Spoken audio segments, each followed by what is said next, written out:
Should I save this money or invest it? My intuition tells me that something very interesting is about to happen.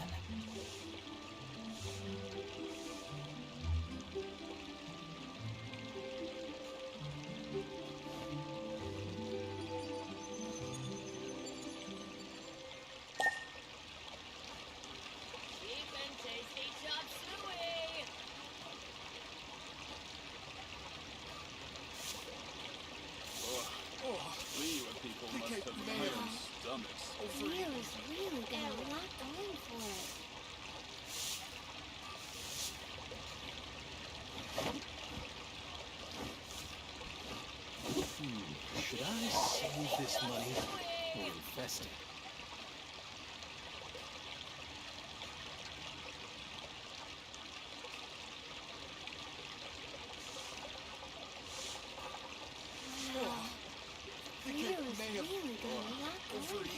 People must have iron stomachs.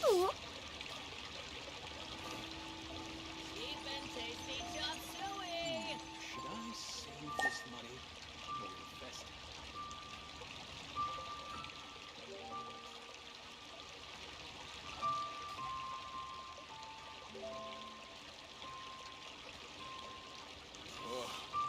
Liyue people must have iron stomachs. Liyue's really got a lot going for it.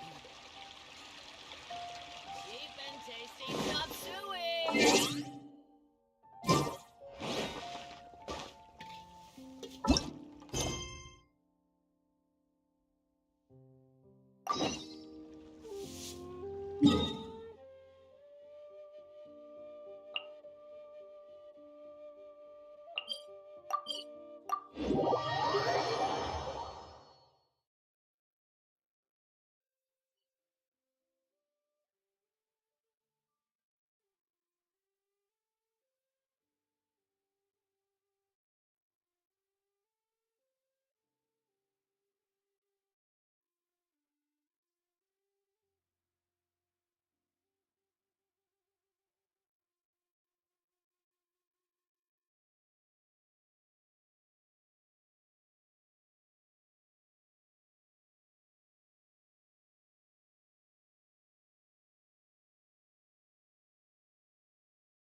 Come on, serious suggestions, please. I'm not trying to write a thriller here.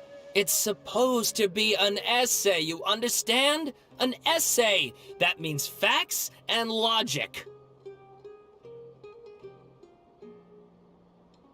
Well, if it's facts and logic you're after, you shot yourself in the foot with your choice of research topic, didn't you? The Tatara Suna mystery.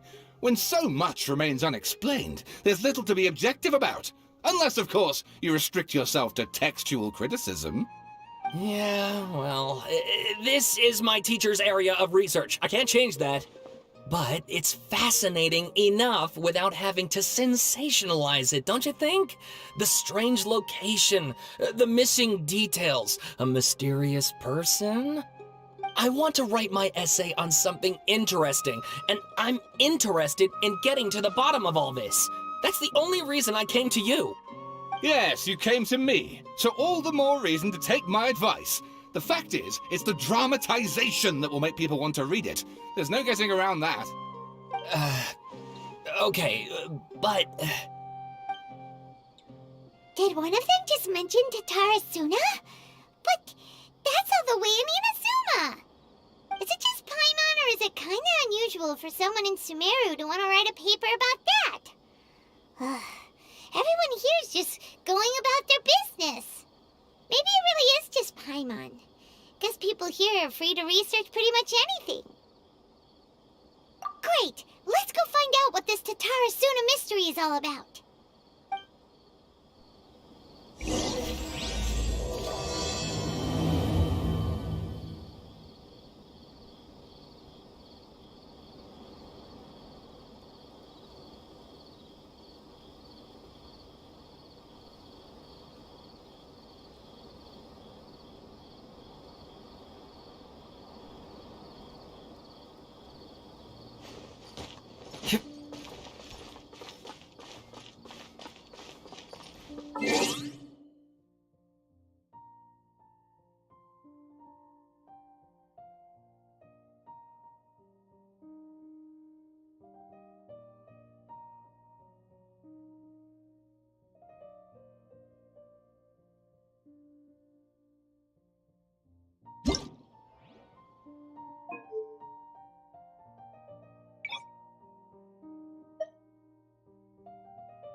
Alright, I guess I'll go with my textual criticism and your editorial direction for the first draft. I have a feeling that the missing Kabuki Mono will end up being the main focus of this paper. Ugh, if only we knew where to find that traveler. From what they say about him, this seems like the kind of thing he'd know about. Oh, you're the traveler, you say? Hey, what's with that face? Don't believe us? No, of course I believe you. Actually, I first heard about your great exploits when I was still in Inazuma. This is my first time coming face to face with you and your mysterious silver-haired companion. I couldn't believe my luck, and out of force of habit, I started, examining the evidence. Sorry. Sawada, for the love of... Sorry, we don't get out much, so our social skills are kinda lacking.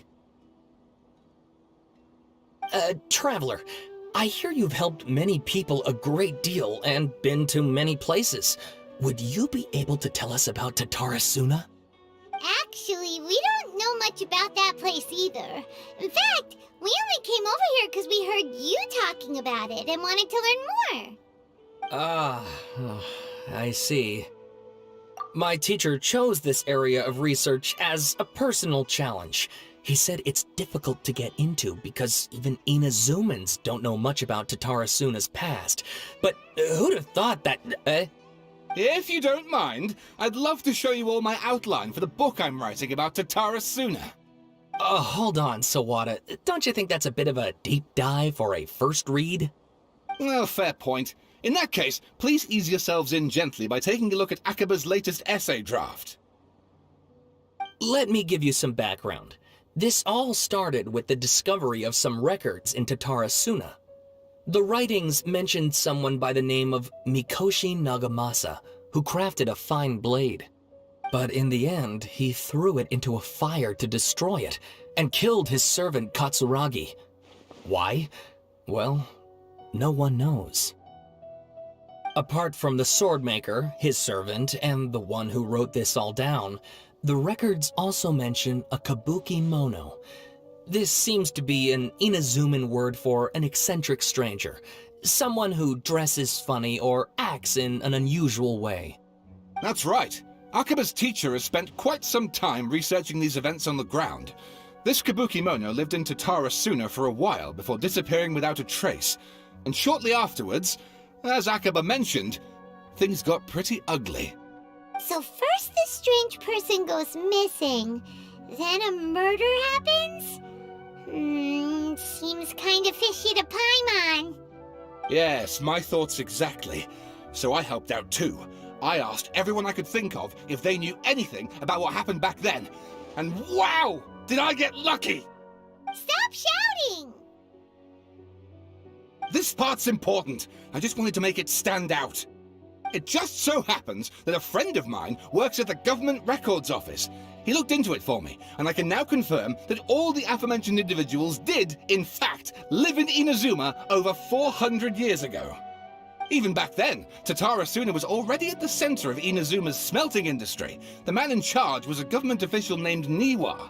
Curiously enough, it seems like he went missing too.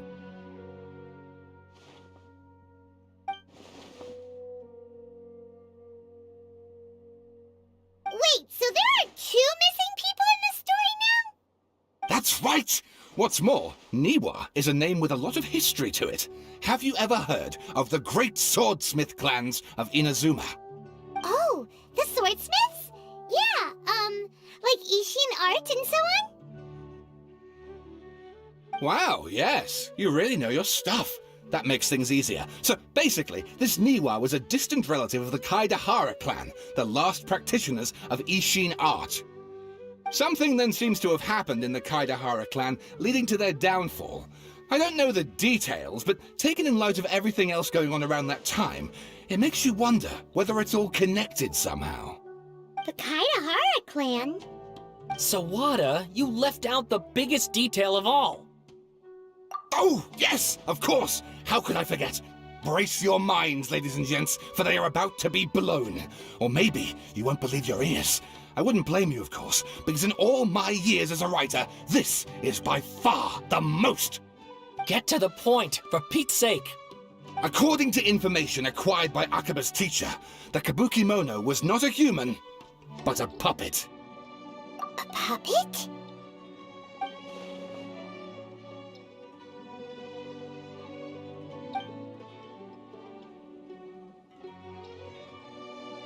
Aha! Judging by the looks on your faces, you do know something after all.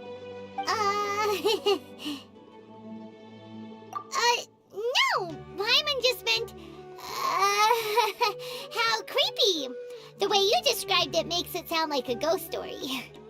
I agree, it does. But considering that non-human races in Inazuma are by no means uncommon, spooky events are to be expected. And that's exactly what my book is about. Please, take a look.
Oh, and please read my essay draft as well.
Sawada was encouraging me to follow his more creative approach, but I think essays should be grounded in facts.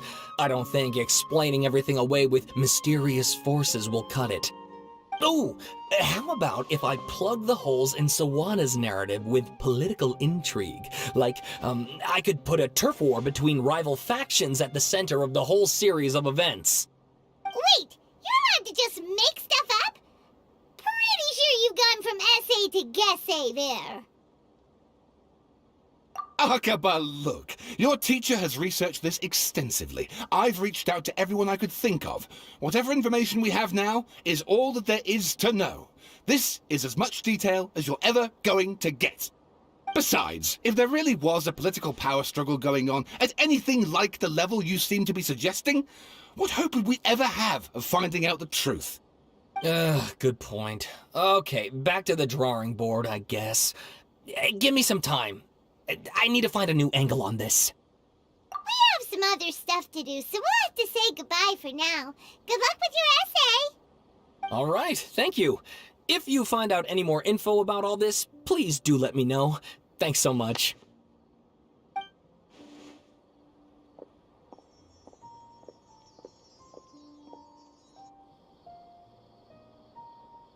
Hey, so that thing they were talking about, it has to do with the balladeer, doesn't it? Okay, then, even if we did know something about it, we probably couldn't share it with them, huh? After all, we kicked his butt and got him locked up. Information about people like that is usually super confidential, isn't it? If you ask Paimon, Akaba should just pick a different topic. There must be as many essay topics as there are trees in the forest. There's no point in...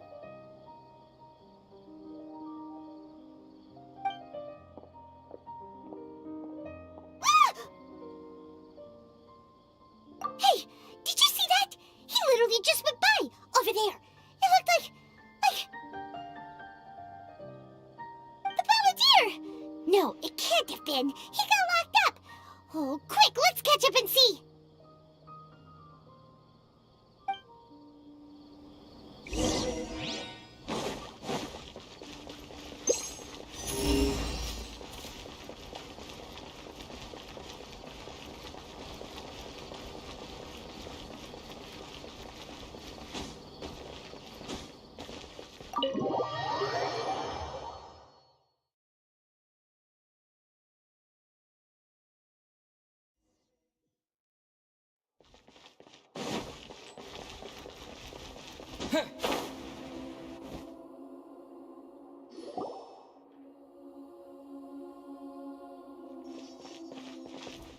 Traveler, Paimon, there you are.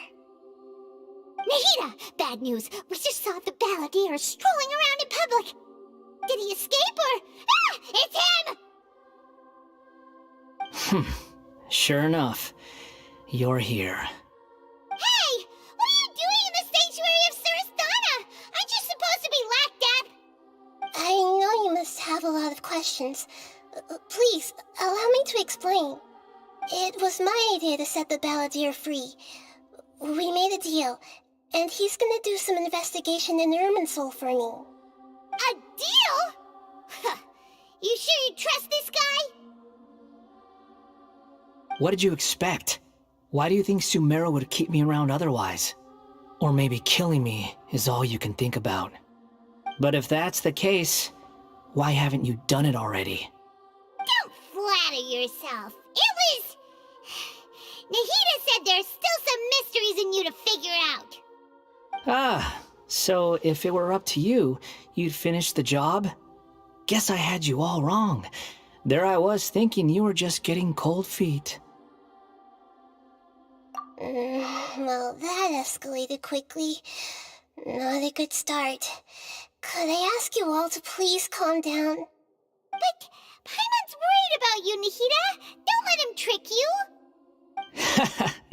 It's not every day you see people questioning the God of Wisdom's judgment.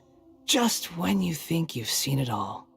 Don't you dare try to drive a wedge between us! As long as the terms are reasonable, I don't think there's a problem in making a deal, even with the balladeer. Well, I for one have no reason to doubt you, considering you even struck a deal with the doctor. Yes, one in which I gained valuable information. You'll come to understand more about that in the fullness of time. The balladeer's power was all but completely spent after your battle. He's no longer strong enough to be a strategic threat to us. That puts him in quite a precarious position. Plus, he's a former harbinger with knowledge of many of the Fatui's sensitive secrets. Being stuck here in Sumeru could make him a sitting duck, depending on how the Fatui plan to respond. Wait a second. Former? You mean he's not a harbinger anymore? I take no pleasure in saying this, but it seems as if the doctor had no intention of welcoming back a loser, so... Sometimes it's you using them, other times it's them using you. Most human relationships are this way. Certainly all the stable ones are. That's how it was between me and the Fatui, and also between each of the harbingers. So as long as you have some value to offer, nobody will ever abandon you. But after recent events, even I have to admit that I'm not worth quite what I used to be. Well, if the Fatui are gonna reevaluate my utility, I need to have a backup plan for myself. As we discussed, I don't like causing harm to living beings, and you said you need protection. So, why not join forces with us? I think these two have made their objection to that idea fairly clear, don't you? And they're your friends, so I guess you'll be siding with them. Yeah, obviously! Nahida, don't listen to him! Then let's put that discussion to the side for now. We still have time. Today can be a trial run. Where we go from here will depend on how well we manage to cooperate today. All right, then I'll do what we agreed. Good. Go now, and keep in touch. Nahida, are you serious about this? Yes. I have my reasons for this decision. In fact, I'm largely doing it for your benefit. Yes. As I told you once before, there's information about your twin in Irminsul. Oh, yeah. Actually, that's the whole reason we came to see you today. So, you have an update on that? Mm-hmm. You may remember me mentioning that the Fatui had not included your twin's details in the Descender category. This is an extremely important point. It's possible that the Fatui have other information that even I don't know about. And since the balladeer used to be one of them, he'll be better acquainted with this information than I am. He was granted the power to connect with Irminsul when he almost became the god of a new era. Even though he no longer has the Gnosis, some traces of its power remain in him. He can still connect. The amount of information in Irminsul is vast beyond description. Sifting through all of it without knowing what to look for would take too long, even for me. So I asked the balladeer to search in Irminsul for any information about the Descenders. He's more familiar with this kind of information, and should be able to find it more quickly. Exactly! Or what if... Paimon just doesn't trust him! He's treated us as enemies every time we've run into him! I understand. But sometimes, everything is dictated by which side you're on. How things will go in the future depends on what information he brings back. And Traveler, I know what your heart desires most of all. Our minds have connected several times before. There is a corner of your heart reserved for an intense longing. A feeling of being all alone in the dark, searching for the one candle whose light still burns. As Sumeru's deity, it is my responsibility to be on guard against the balladeer. But as someone who counts you as a friend, I want to do something for you. If this deal with the balladeer can give you the answers you've been longing to find, then it's worth it. It's my pleasure, really. You're Sumeru's hero. You've more than earned it. Paimon's still worried about this idea. Is there anything we can do to help? I was going to contact you about that, but then you suddenly showed up on your own accord. Seems like we have a telepathic connection. In fact, I was going to ask you to supervise the balladeer on my behalf while he carries out the task I assigned. Even though he only has a fraction of his full power left, that's still a fraction of a former Harbinger. If you could accompany him, it would put my mind at ease. Of course, I'll be there to help guide you through Irminsul from the outside. Great, thank you. Prepare yourselves. I'm going to transport you into Irminsul.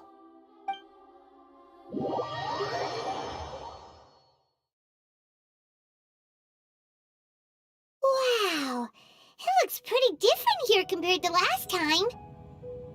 The colors are gentler. Guess that must be because Sumeru's at peace now.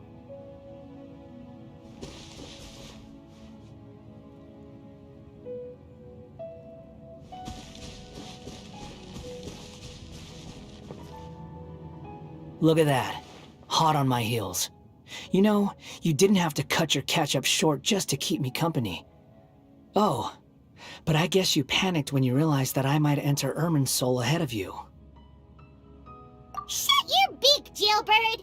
No way a prisoner gets to be so smug! I understand that prisoners have to put up with harassment from the guards, but right now, I'm on temporary release, so maybe you should think about backing off a little. Sounds like a successful rendezvous. I need to be quite clear about something.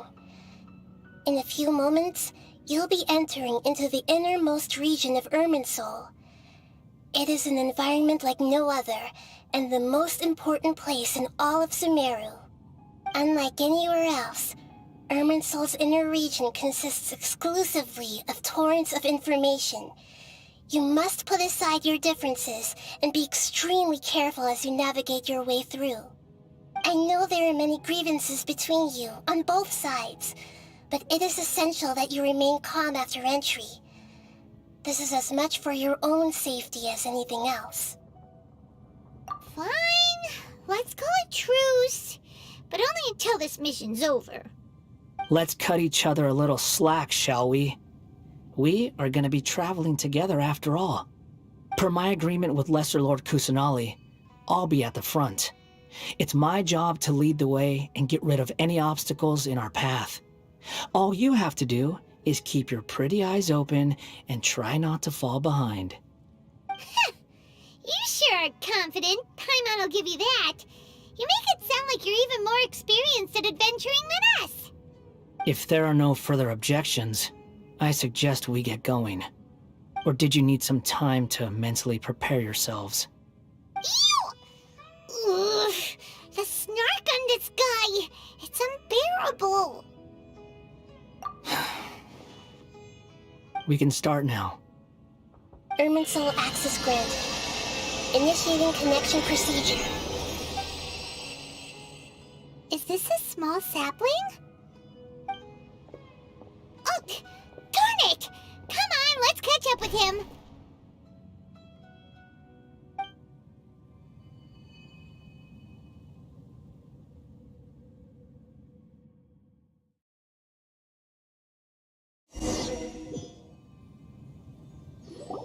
Wow! So this is the inside of Irminsul. Ooh! Paimon's never seen anything like this. And it feels like a sacred place. Irminsul is closely intertwined with the entirety of Teyvat. Every bit of information flowing here means something. Pick your jaws up off the floor. It's time to go. Why is it that Paimon just wants to do the opposite of everything he says? Lesser Lord Kusanali, we will now proceed to the heart of Irminsul. Can you still sense where the heart of Irminsul is? Yes. Permission to begin searching for information there? Permission granted. Go ahead. Let's go. Stay close. Don't go running off. Hey, so... say we did go go running off in here, what would happen? What are you smirking at? I was just imagining the look on your travel companion's face if you went and got lost. Anything's possible in here.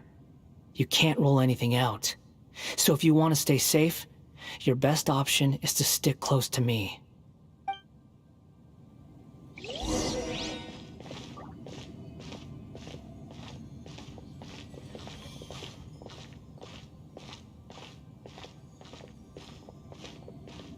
These sapling things have spread out. Those are all packets of information from inside Irminsul. Be careful not to touch them.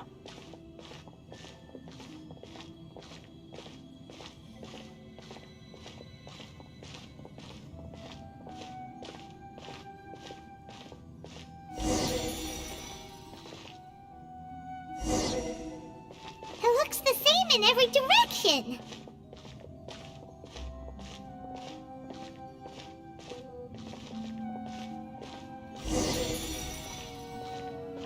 No wonder he mentioned about getting lost. Huh. What do you know? He was actually telling the truth. Is he mocking me again? What is it this time? There's a time and a place to lie, but this definitely isn't it.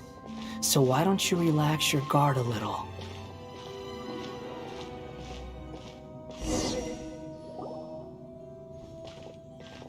We're here.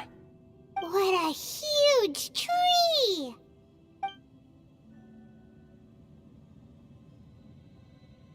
Lesser Lord Kusanali, Good, you made it. Are you ready? ready when you are. Then please begin. Preparing to access cognitive currents. Establishing waypoint. The balladeer's actually doing what Nahida tells him. Guess he must want to stay alive.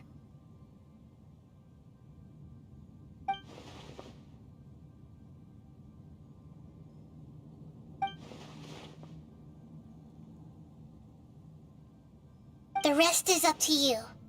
If you discover anything at all, make sure to share it with us. Will do. Huh. For once, we're the ones with nothing to do. Traveler, Paimon, would you like to talk?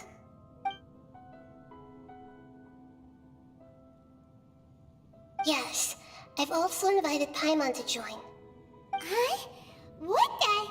We can talk to each other inside our heads?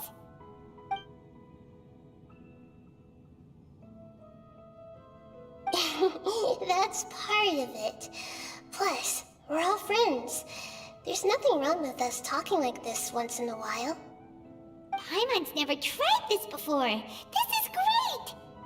So, Paimon's been wanting to ask you something. Don't you think the balladeer's a bit of a walking contradiction? He's always talking back, but he seems to listen to what you say.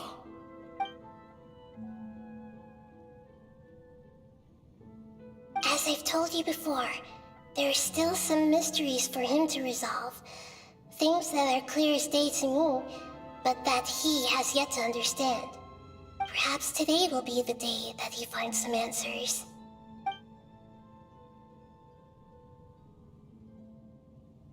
Well done.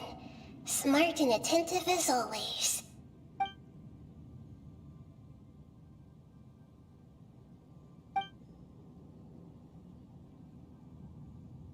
So, you made contact with that part of his mind. Well, it's true. Betrayal turned the balladeer into the person he is today. Huh. Paimon thought nothing could get under that guy's skin. Turns out, he can get hurt and angry just like anyone else. Everyone has a history, Paimon. Even if you're a puppet created by the Electro Archon. Speaking of puppets, we ran into two people at the Academia today talking about an essay. Turns out their topic was about the Tatarasuna incident. Nahida, do you know anything about that? If you mean the mysterious events, the Kabuki Mono and so on, yes. I know about all of that. Really? Because from what they were saying, it sounded like lots of Tatara Suna's history is still unexplained. And most of the information we have now is just from people filling the gaps with their imagination. At least that's what they thought. Oh, how interesting. Those two managed to deduce quite a lot through guesswork alone. So the Gese got it right? Well, they guessed right about one thing. Tatara Suna was sabotaged. Must be a riveting conversation you three are having. Funny how all the good ones happen when I'm not involved. What makes you think we're talking to each other? Don't insult me. You're having a private conversation without me. Obviously, I must be the topic of said conversation. Of course you do. You can't have your prisoner knowing too much. So, have you found anything yet? Still looking. Don't get your hopes up, though. You and your twin come from outside this world. It wouldn't surprise me if there was nothing on either of you in Irminsul at all. Wait! How did you know about that? Did Nahida tell you? It's not like we've never met before. And anyway, you're world famous. It'd be more surprising if I didn't know a few things about you. Right now, we have to keep the peace. I'm not interested in creating more misery for myself. And making cordial conversation is something I can manage. Huh? Wait. This light. It looks similar to those saplings. What could it be? Anonymous data. Hey, don't you forget the agreement! You have to share it with us! Shh. Just wait. Mr. Niwa, are you certain this is worth the risk? We are talking about Tatara Suna's furnace, after all. It may not pay to act rashly. There's no one else who can enter the furnace. It has to be me. Is that so? Well, since you insist. It's...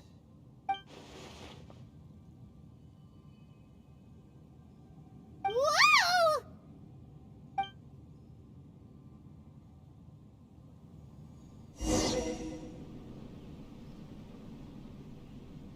I have been in Tatara Suna for some time now.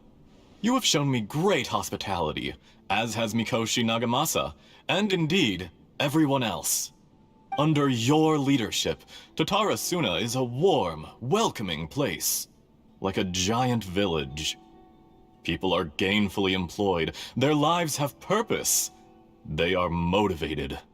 As I understand, the Raiden Shogun has, in recent years, eliminated much of the evil that plagued Inazuma. As for Tatara Suna, it was originally established as a means of safely disposing crystal marrow. The forging industry with crystal marrow as a raw material has since flourished, giving rise to generations of swordsmiths. Some world-renowned, others unknown, all passing on their legacy. Skills, blood, dreams. Every smith brought into this trade looks to find their purpose between steel and blade.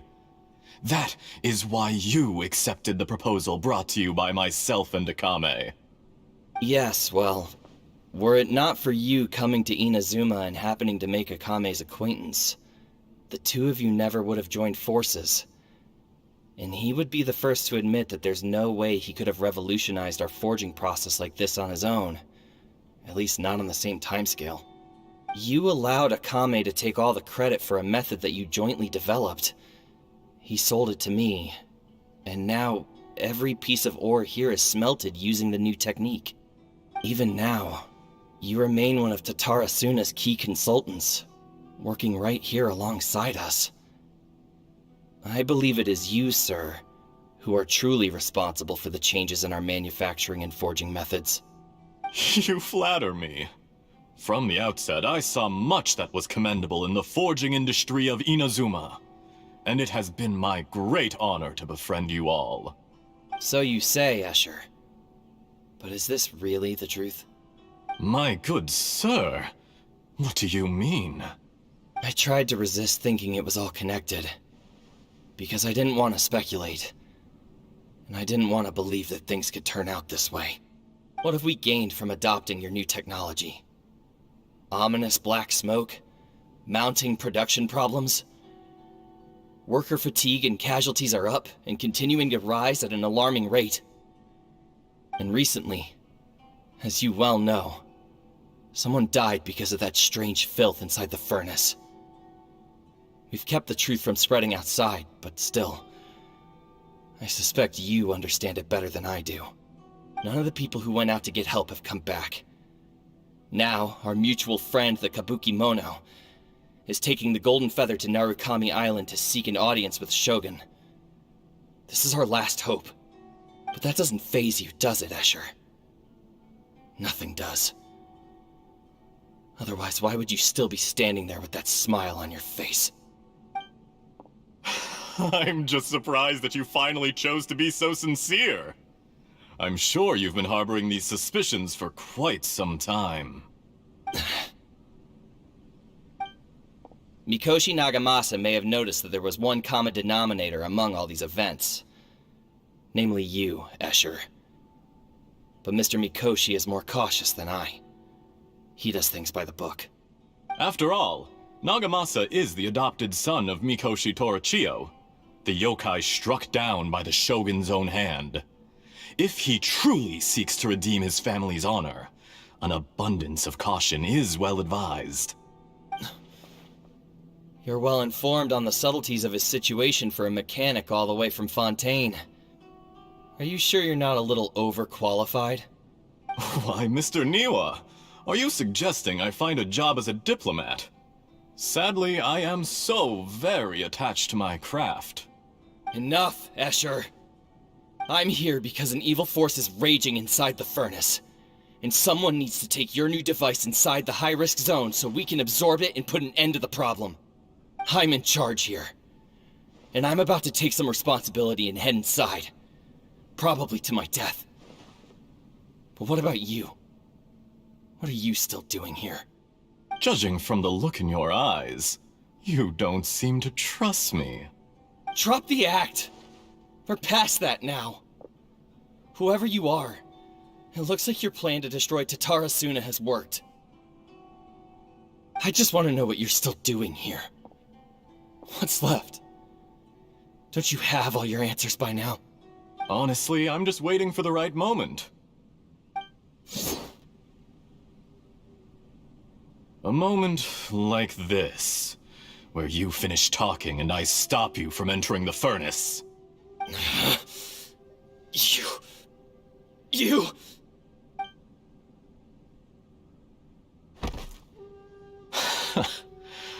You're a little smarter than I initially gave you credit for. I thought I'd disguised myself exceptionally well, at least for the first few days. But to my surprise, you had your people look into my background right from the start. It's a long journey from Inazuma to Fontaine, but that didn't stop them.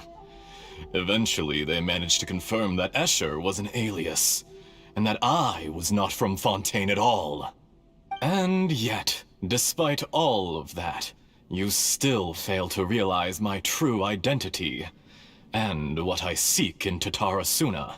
Did you really think you would be able to see through my plan? If you kill me, there's no one who can get inside the furnace. So you're really going to destroy this place? Is that it? Oh, but you're quite wrong. There is one other person. Some may not see him as a person, but you told him yourself. You're not a puppet. You're a human. You're just missing a heart. Whoever you're working for won't get away with this. They'll be found out. But this makes no sense. What are you really trying to accomplish by all this? Why go to all this trouble? It's no trouble at all. Patience is a virtue which I have in abundance. This is all part of a carefully controlled experiment. If you must know, I'm happy to divulge my true identity. I'm a Fatui Harbinger. Call me the Doctor. The Fatui? Who? What do you want? Just to create a minor inconvenience for your nation. That's it? That's why you gave us your cursed technology? Just to let loose the evil energy from the crystal marrow? Look how even the righteous soul is filled with venom when faced with its demise. My device functions precisely as you say. It is the only chance you have of preventing a catastrophe and keeping the truth from the outside world. However, I did not make it with you in mind. It is easier for a person to be possessed by evil spirits when they are filled with hate. So give in to your fury. I want to see what happens when a malevolent heart is placed into an unsuspecting puppet. Make no mistake, even without you, that pure, innocent puppet would only end up being used by someone else instead. What other reason would a human have for befriending one who is not of our kind?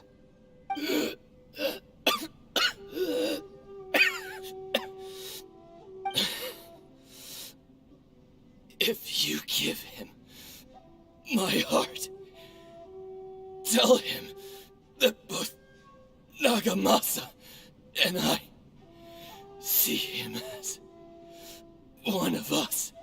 He has nothing to prove to anyone. Because not everyone just wants to use other people. The only ones who think like that are people like you.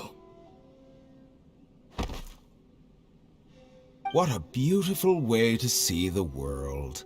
It almost makes me feel a little guilty. Then out of respect for you, I shall redefine myself. Think of me as a monster or a demon, if you wish. At least this way your death is not a consequence of your own folly turning you into an easy target. You simply lost to something more powerful than you could ever hope to defeat. I say, Mr. Niwa, let's see what happens. Will your puppet friend become a human? No, that will prove quite impossible. Mr. Niwa? Already dead. What a pity.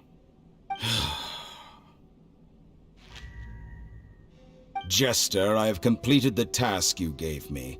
Creating a gap and infiltrating Inazuma's inner workings. What fun it was. I'd like to introduce a puppet to you. If he proves useful, let's make him our newest comrade. And if not, let's turn him to dust.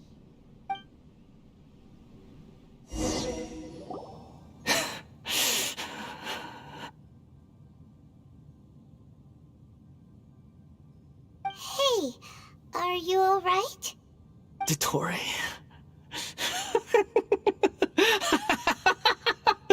Dottore!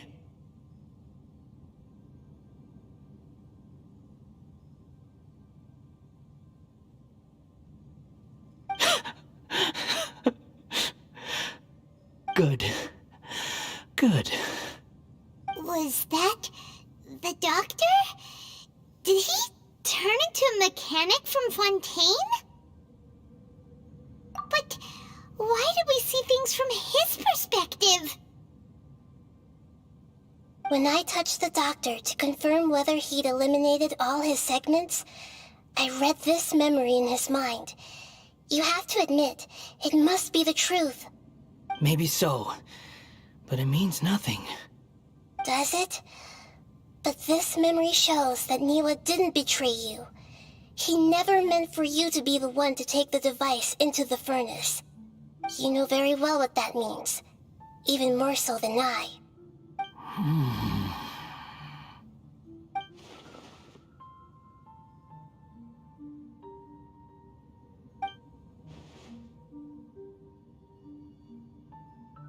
Let's give him some space.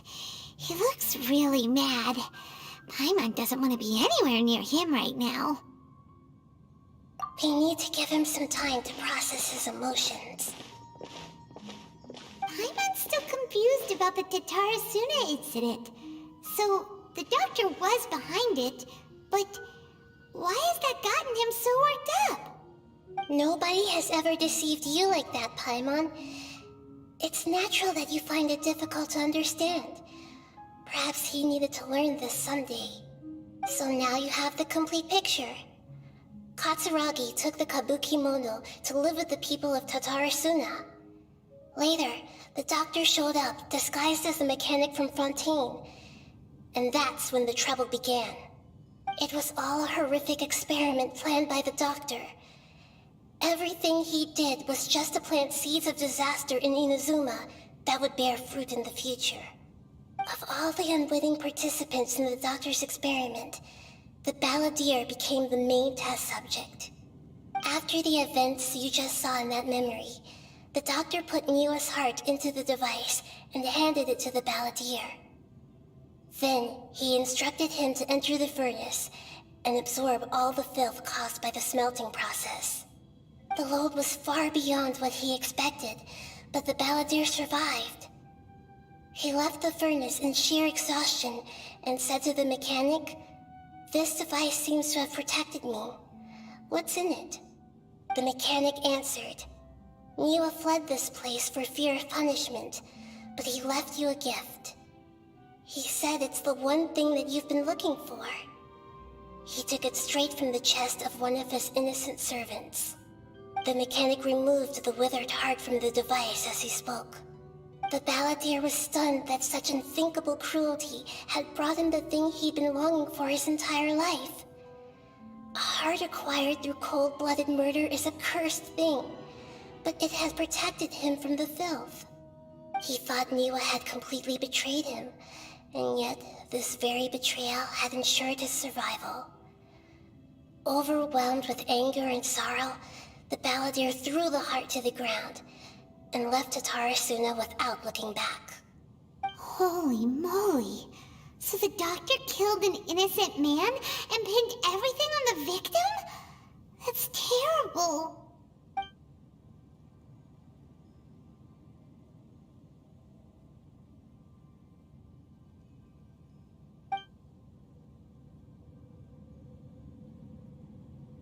Yes. Only if he understands this can he choose a new path forward. Dottore, you brazen-faced... Niwa didn't run from justice. You killed him.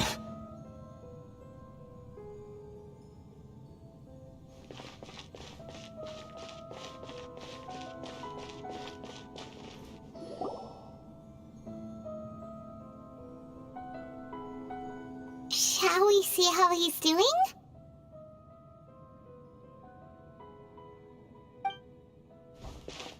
Hey, you alright? That's a scary expression. Are you worried about me? If we didn't have such a history, I'd almost think that qualifies me to be your friend. It won't. I'll keep my end of the deal. Hey, aren't you investigating the stuff we want to know about? That's why we're here. But unfortunately, there's no information about the Descenders in Irminsul. Even if you can't find anything, that seems to confirm it. Irminsul does not keep records on the Descenders. Anyone who comes from beyond this world is not counted as part of Tevat. Oh, does that mean we have to leave empty-handed?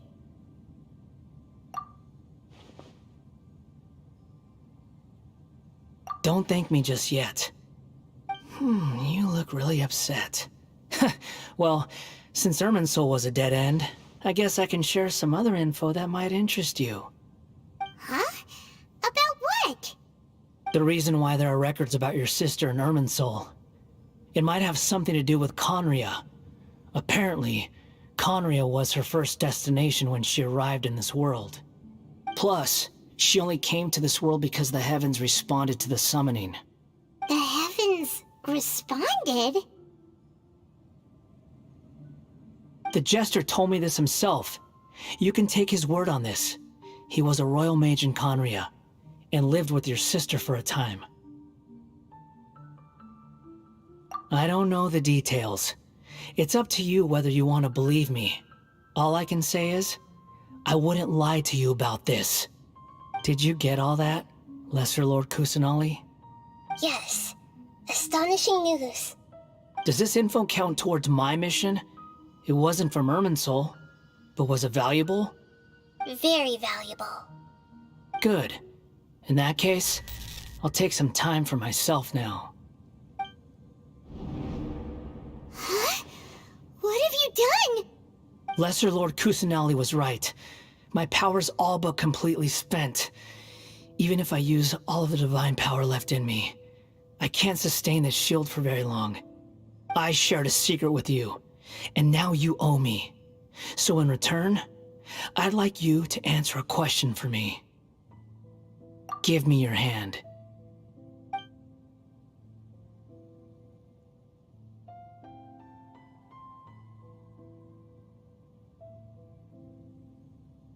Can you hear my voice inside your head?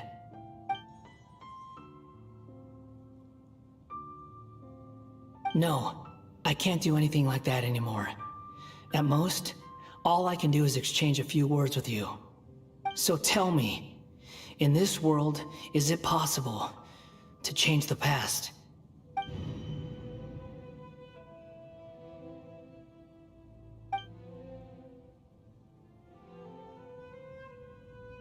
Done.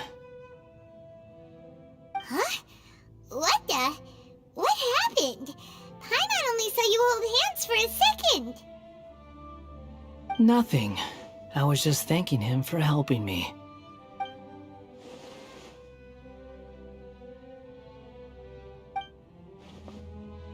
So long. I suggest you get yourselves out of here quickly. Where are you going? Hey, wait up! Didn't you say not to go running off? Fast reaction time. But I don't think we'll be seeing each other again. From this day forth, the names Balladeer and Kabukimono will cease to exist. Those who died in Tatarasuna because of me deserve another chance at life. Hey, Balladeer! Don't do anything stupid! You know, I never did like insects. Hordes of the puny things swarming together can be a real nuisance.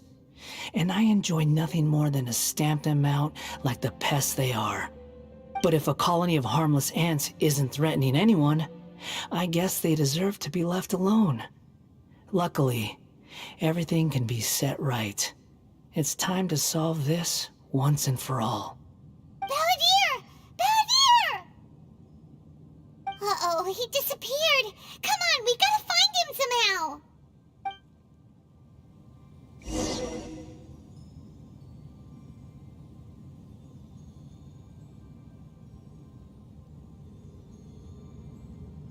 Oh no, he's really gone. Oh, can you hear me? Nahida! Traveler, Paimon, Balladeer, what happened just now? I was suddenly cut off by some kind of power. It was the Balladeer's fault. He shut you out.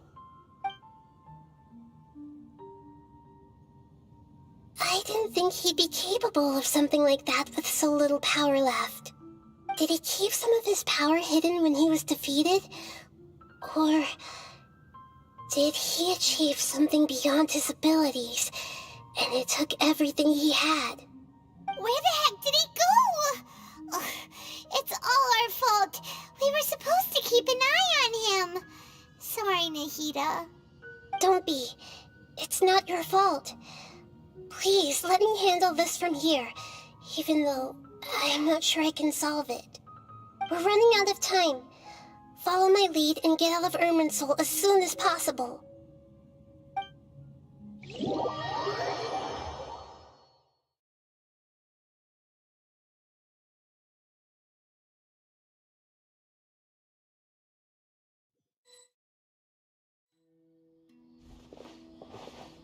We're out! And we're at, an inn or something? This is an emergency. I'll have to ask you to stay here for now. Everything's arranged, and nobody will disturb you. I'm sorry, but this isn't something I need your help with. Leave this one to me. An emergency? How bad is it? Nahida, will you be okay? Don't worry. If my assessment is correct, though there may be some minor disturbances, it won't lead to a disaster. Please rest and recover your strength here until I say it's safe. Her voice has gone. Paimon can't shake the feeling that something really big has happened. What do you think the balladeer meant? And why did he suddenly grab onto you before?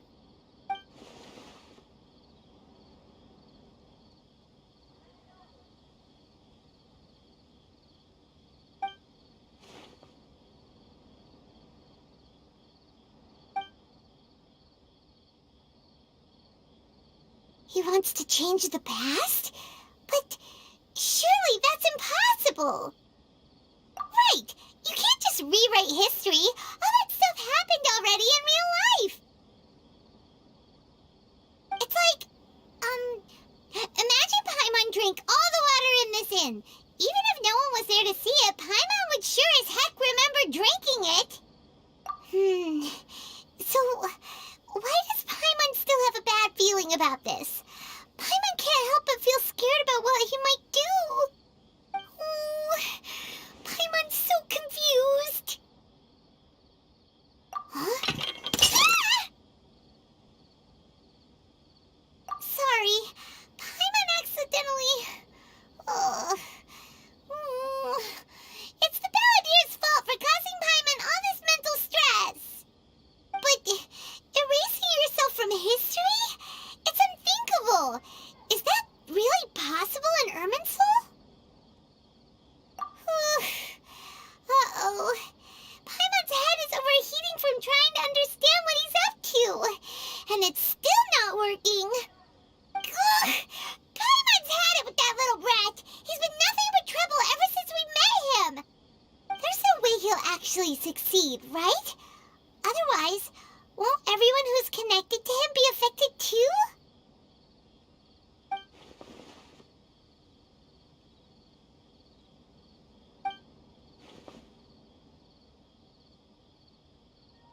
There's nothing we can do about it at this point.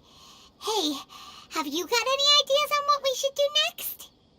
Seems like now there's nothing left for us to do but to go to sleep. But Paimon's still so worried. Paimon won't be able to sleep a wink tonight. So, how about, we list all our favorite foods to take our mind off things? Heck, if that doesn't work, Paimon's probably gonna collapse of anxiety here. Alright, Paimon will start. First dish. Munstack grilled fish. Oh, and chicken mushroom skewers. Tea break pancakes. Cream stew. Sauteed matsutake. And Dragon chili chicken. Almond tofu. Satisfying salad. Oh, also Adeptus Temptation. Golden shrimp balls. Triple layered consomme. Lotus seed and bird egg soup. And...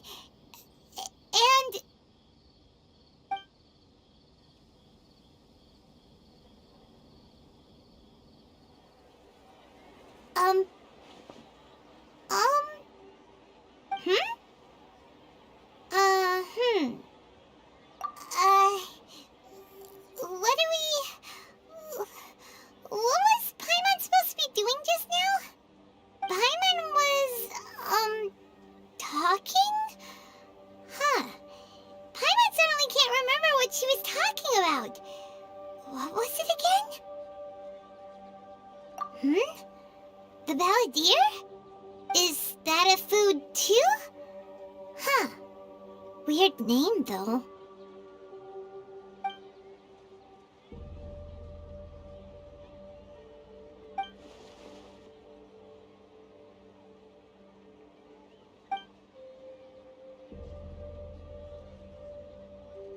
What's wrong? Your eyes are like saucers. Was it something Paimon said? So, the balladeer. Is that someone's name? 'Cause it sounds like a nickname or something.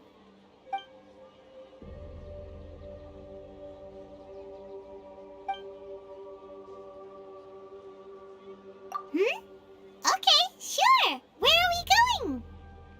Huh? Fine by Paimon, but is everything okay? You're acting like this is an emergency.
Ah, it's been a while.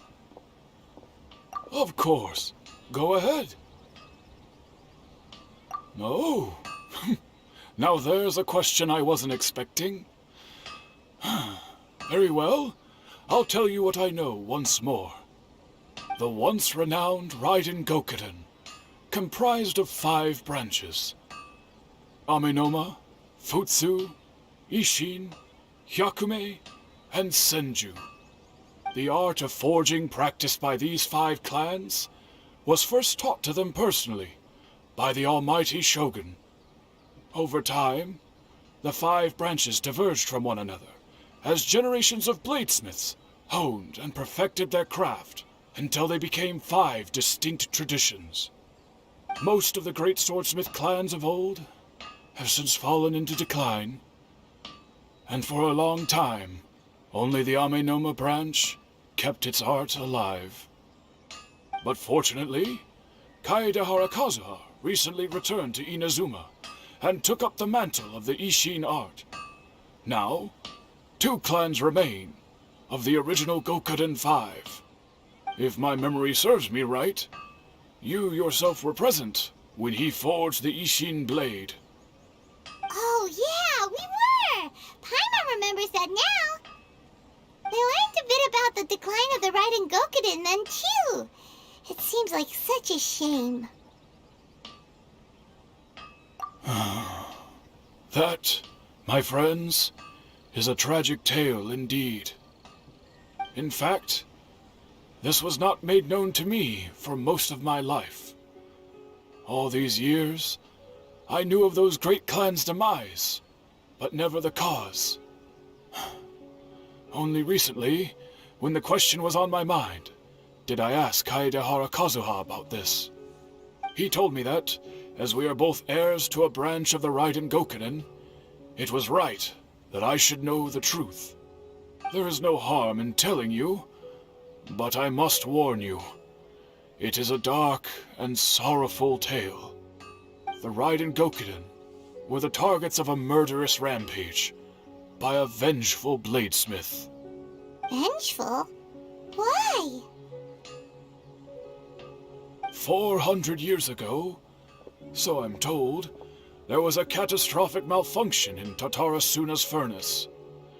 One brave swordsmith heard the commotion and chose not to flee, but he rushed to the scene, hoping to prevent a disaster. Tatarasuna was home to a state-of-the-art forging and smelting operation in that day, and overseeing it was the armory officer. His surname was Niwa, though he had family ties to the Kaedehara clan. Knowing that they had just one chance to save countless lives, Mr. Niwa and the swordsmith leaped together into the furnace. The furnace quickly stabilized, but neither of them made it out. The smith's death, though heroic, dealt a devastating blow to his family's fortunes. His orphaned son was left to fend for himself, and grew up deeply resentful at the world. In his heart, the whole of Inazuma was culpable in his tragedy. He hated the almighty shogun for her apparent indifference towards his father's death, and he hated everyone who had done nothing to try and save him. Powerless and destitute, the only legacy he had to pass on to his children was his hatred. Generation after generation bore this grudge, living in utter misery. Alas, if only the story could have ended there. But 100 years ago, the then head of this family reached the end of his wits. He could bear their fate no longer, and yet he could do nothing to change it. Finally, he made a drastic decision to take revenge on the Raiden Gokuden. In doing so, he sought to vent his pent-up anger and shake the very foundations of Inazuma's forging industry. In his fury, he murdered indiscriminately, killing even bladesmiths from the Hyakume clan which he belonged to. His goal was absolute, the devastation of all of the Raiden Gokuden. But when he came to the Kaedehara and Kamisato clans, his killing spree came to an abrupt end. He failed to catch them unawares. They fought back fiercely, and they did not spare his life. That is why the Kaedehara clan and their Ishin art survived that day. I suppose they were the lucky ones, under the dire circumstances.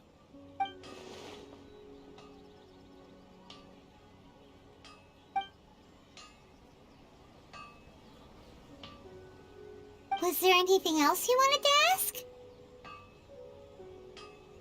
Kazuha? Why, yes. Just yesterday, in fact. We spoke for a while over some tea. He seemed well.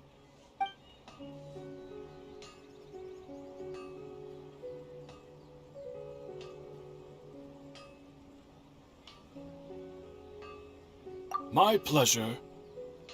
Don't tell Paimon. There are other places you want to visit too, right? Your expression says it all. You can't hide anything from Paimon. On to the next stop. Lead the way, traveler. Paimon will be right behind you.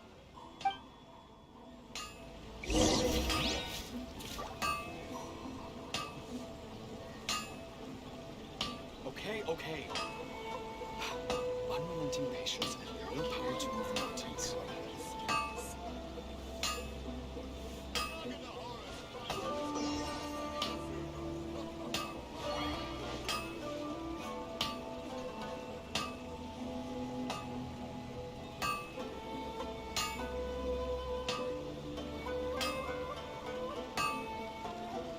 Okay.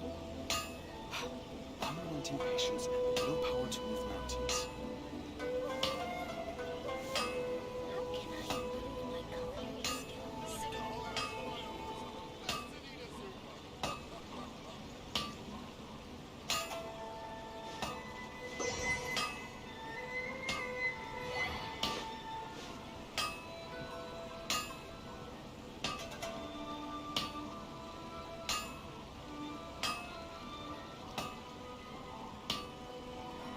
Okay. Unrelenting patience and the willpower to move mountains.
This is the Yashiro Commission's headquarters, so... Traveler, it's been a while. If you're looking for the Commissioner and Miss Kamisato, I'm afraid your timing is unfortunate. They're not here right now. Are they out on business? The Commissioner is out on business, and Miss Kamisato is standing in for some meetings in the Commissioner's place. If it's urgent, you're welcome to wait inside until they get back. What do you think? Shall we go in?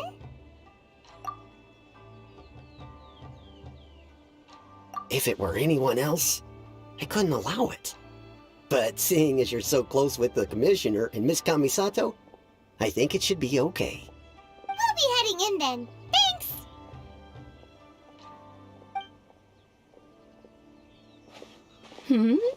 Hello, dears.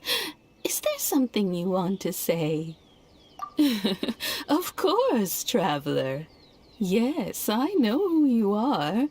Miss Kamisato has told me about you. What would you like to know? Oh, they're both very well indeed.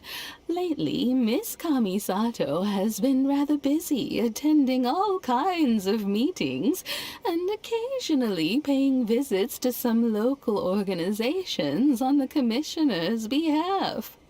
As for the Commissioner himself, well, you know, busy as ever.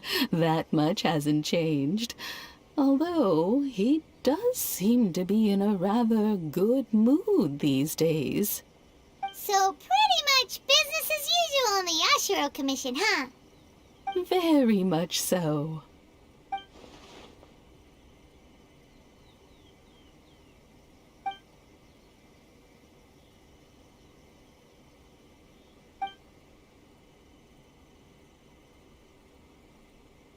Well, got any more questions? You're very welcome. In fact, I would love nothing more than for you to come and visit more often. But I'm sure you must be far too busy to have time for that. Miss Kamisato talks about you all the time. She seems so thrilled to have you as a friend, and she's always saying how talented you are and how much she admires you. I must say, many things in Inazuma seem to have taken a turn for the better since you arrived here. So you're not just Miss Kamisato's knight in shining armor, you know. You're a hero to us all. I mean it. Whenever the Commissioner dines at home, Toma always joins him.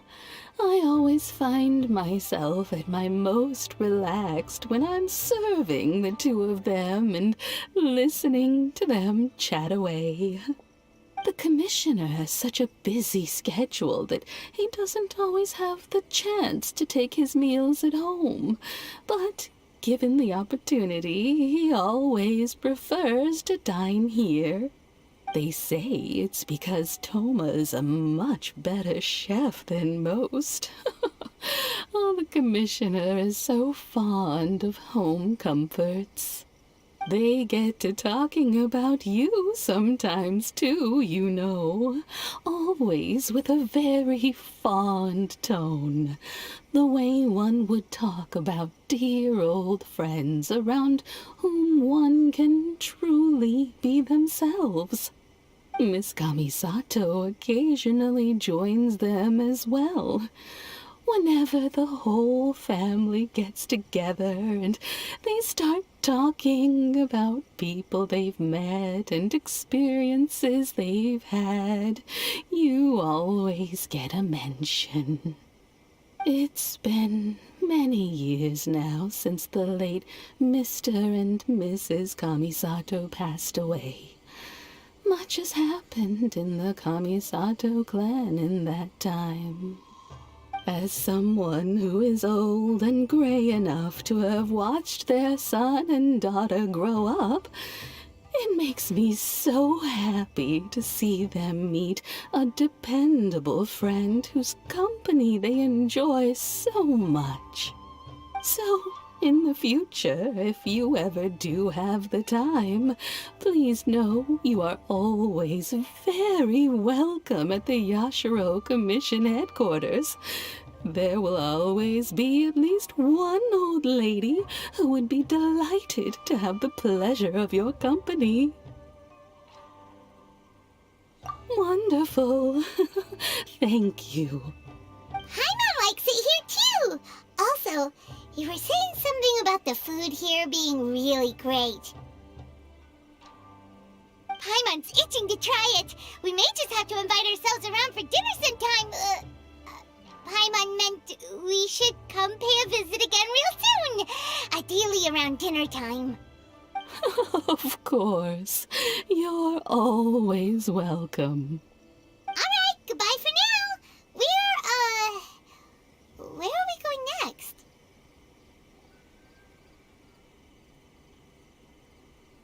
Great! Goodbye, ma'am! Don't worry, we'll see ourselves out. All right, then. Take care now. Hope to see you soon.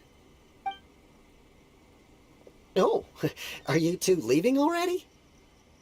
Yep, everything's taken care of now. Don't worry. Very well. Safe travels. Goodbye.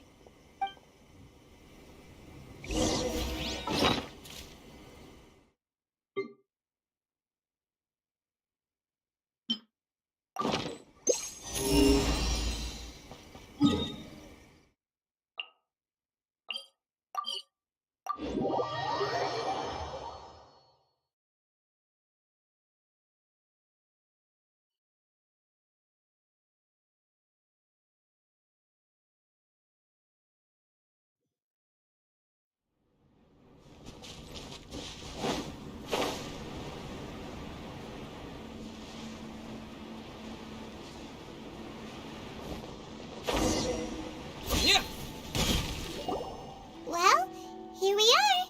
But what are we looking for? Something or someone? Do my eyes deceive me, or is that the Traveler and Paimon? Xavier, what are you doing here? I was in the general area, and now I'm in this specific area. There, that's me. So what about you two? We have some questions and thought you might be able to help. Certainly do. I've researched the furnace here in some depth. If there's anything you want to know, just ask away. Like the back of my hand? Make no mistake, I have been here a good many times before. Not only that, but I've met people in Inazuma whose families used to live in Tatarasuna years ago.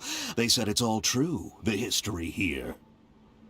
Oh, well, it's a long story, don't you know? The tale of Tatarasuna starts a long time ago. I'm told that its history is one of the most foremost forging and smelting operations in the nation, goes back around 1,000 years. Still, the furnace has had a couple of serious maintenance issues along the way. A couple? When exactly? One was just in the last few years, the other was several hundred years ago. A fun fact, I'm not the first Fontaine tech guy to come and work on it either. There was a guy back then too. They say he was a mechanic who consulted on a technology upgrade. It seems like the technological collaboration between our two nations goes back a long way. How about that?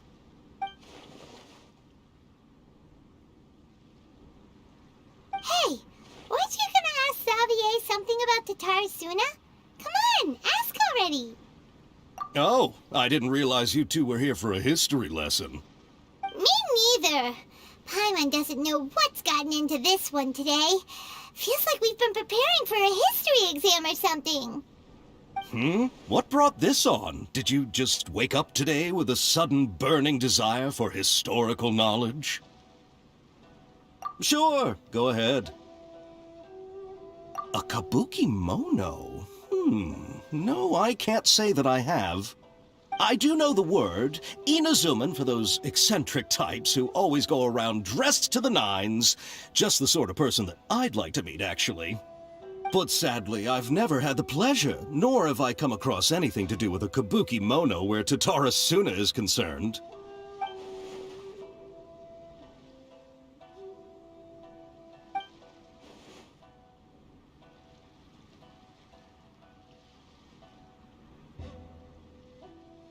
Of course! Don't mention it. Oh, we're leaving? Okay, bye, Xavier. Oh, you're most welcome. More than happy to help. Farewell. Looks like you got all the information you're looking for. Sure, but what's up with you today? Whatever it is, it seems like it's really troubling you. Keep your smile, Spinal Crocodile. No matter what happens, Paimon will always be there for you.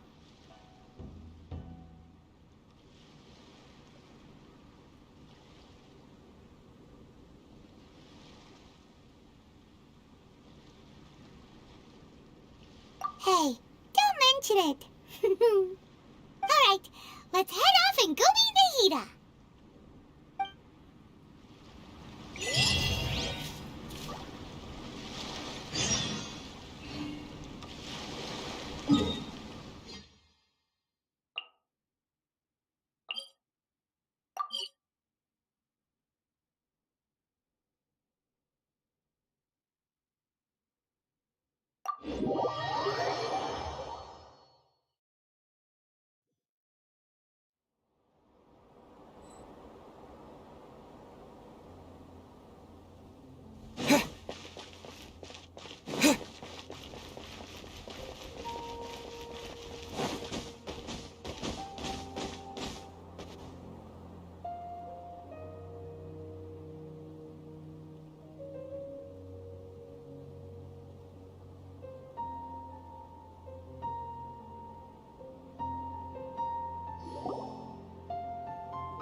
Hey, it's them!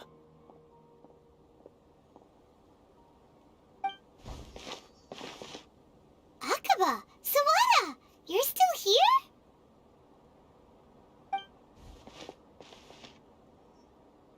Indeed we are. If you have a moment, we'd love for you to join us once more. We have time. What do you want to talk to us about?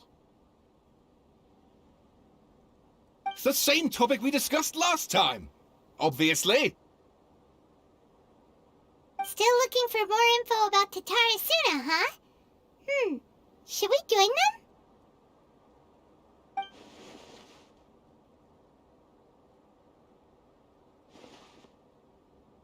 Unfortunately, we haven't made any real progress. Huh? Oh, of course.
I presume you'll want to read mine as well. Here.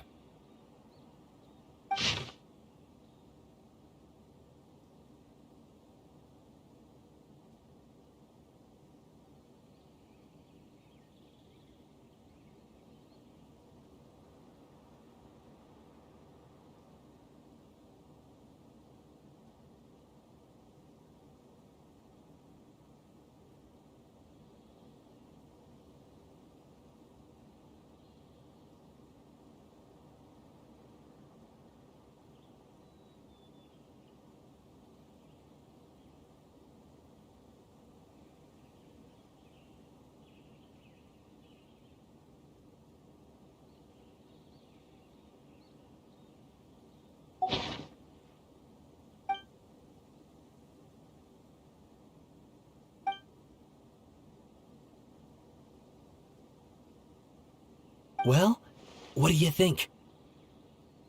Hey, Traveler. Remember how last time Akaba was saying how he wished he could gather more information about all this? Well, we just got back from Inazuma. So how about we tell them what we learned? What did you find out? Something big? It's a long story. Basically, we have some friends in Inazuma, and...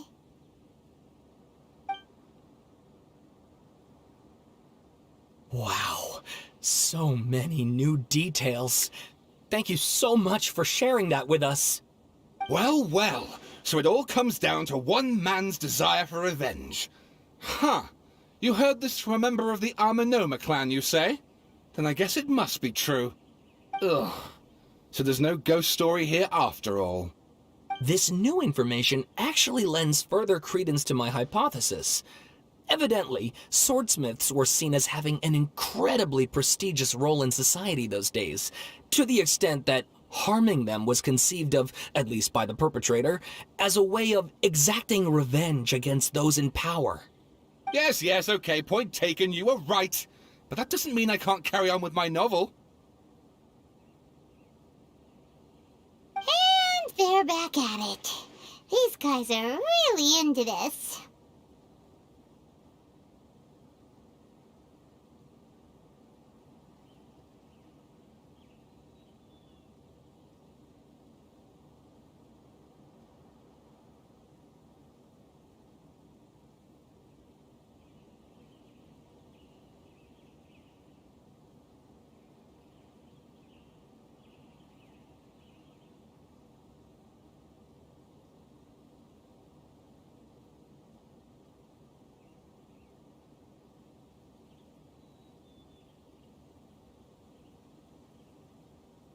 Oh, so sorry. Look at us, prattling on about our projects and ignoring you. Thank you so much for the information. You're welcome. See ya. Keep us in the loop if you find out anything else. Will do.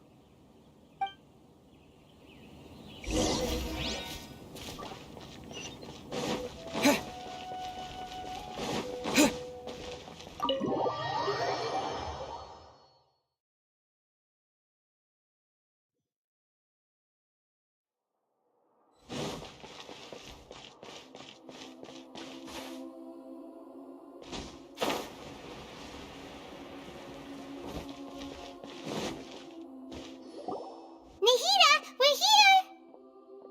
Traveler, Paimon, how have you been? Ugh, where to start? Paimon hasn't had a moment's rest this whole time. That night, we ended up chatting and chatting until suddenly the sun was up. And then he decided he wanted to go to Inazuma. The balladeer?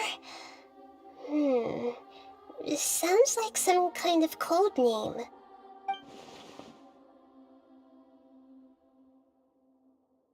You look troubled. Is there something you need to tell me?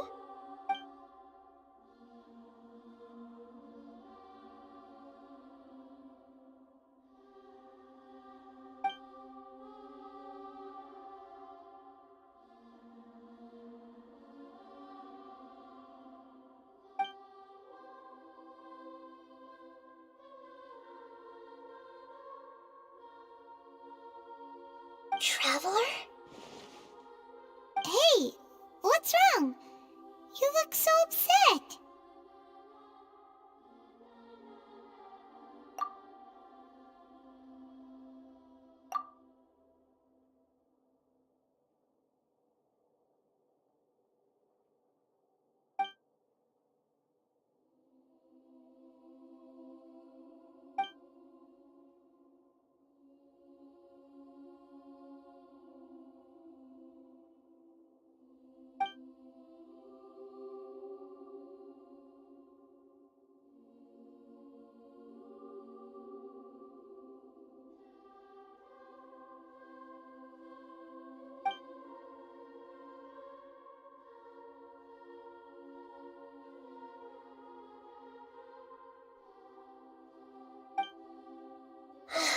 That's quite a story. So, this puppet known as the Balladeer erased himself from Irminsul, hoping that he could change the past. But how was he even able to do that? As the traveler said, he very nearly became Sumeru's deity. Admittedly, I remember it a little differently. I don't recall finding anyone inside the machine after we defeated it. Nevertheless, it does make sense. If someone were to successfully erase themselves from Irminsul, the world would change to reflect the new reality. So, you believe this person really existed, and we just don't remember him because, well, because he literally changed the world? Yes. Theoretically speaking, it is possible to do this. But I'm struggling to imagine the kind of person who would dare go through with it. The traveler comes from a world beyond to that. That's why there's no information about him in Irminsul, and it also explains why any changes to Irminsul wouldn't affect him. So if there's anyone in the world capable of retaining memories from a past that has been rewritten, it's you.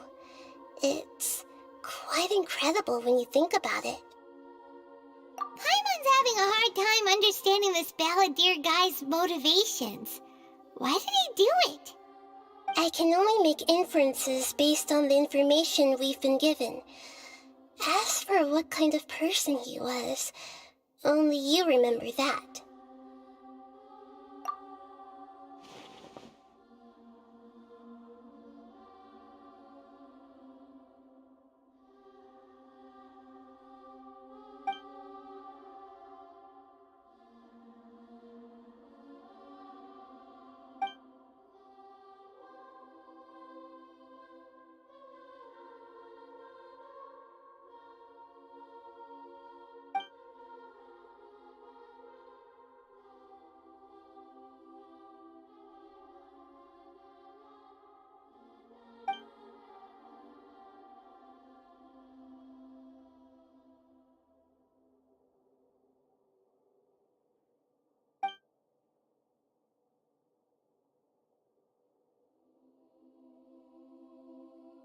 Something else worrying you? Something that you can't share? It couldn't change the fate of the ones who had died, right? Once the Balladeer realized he hadn't been betrayed after all, it must have completely changed his view of the people of Tatarasuna. Now he saw them as friends again. He couldn't keep hating humans after that, and if he thought there was a chance he could save his old friends, it would be hard not to try. The story makes sense, every part of it. The Balladeer tried to achieve godhood with the doctor's help. He was unsuccessful, but retained the power to connect with Irminsul. That power then enabled him to change what was recorded in Irminsul and erase himself, even though he didn't have much strength left. Yeah, it does make sense, but it still ended in tragedy for his friends. It just feels so hopeless. He gave everything to do this, but it seems like he got nothing in return.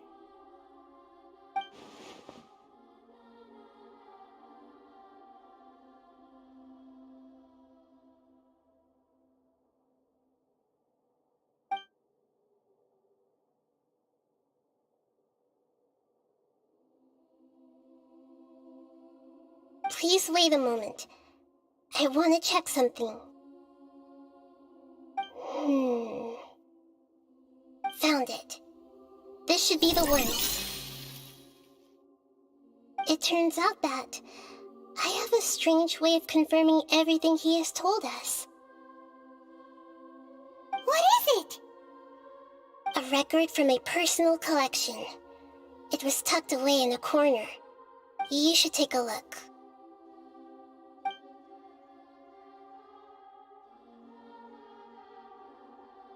Is this a fairy tale? Who wrote it? I I authored this record myself. Huh? You wrote a fairy tale that somehow has something to do with the balladeer? When combined with the Traveler's narrative, it's clear that this story is an allegory. Everything in it is a symbol for something else. Hold on. So this record survived from the past? Yes. Any information about the balladeer or the kabuki mono in other records will have been changed. But I wrote this story in a way that means it was left intact. Changing the information in Irminsul changes to that. But Irminsul can't change information that was well hidden in advance. I guess I must have written this story as a backup before the balladeer entered Irminsul. That's incredible! What a great idea! And sending the Traveler into Irminsul with the balladeer must have been a further precaution. I knew he'd remember everything. This story is abstract enough that it still resonates with the present information recorded in Irminsul. But if we connect all the different pieces together, the true story that emerges is the one he told us, the now erased life of the balladeer.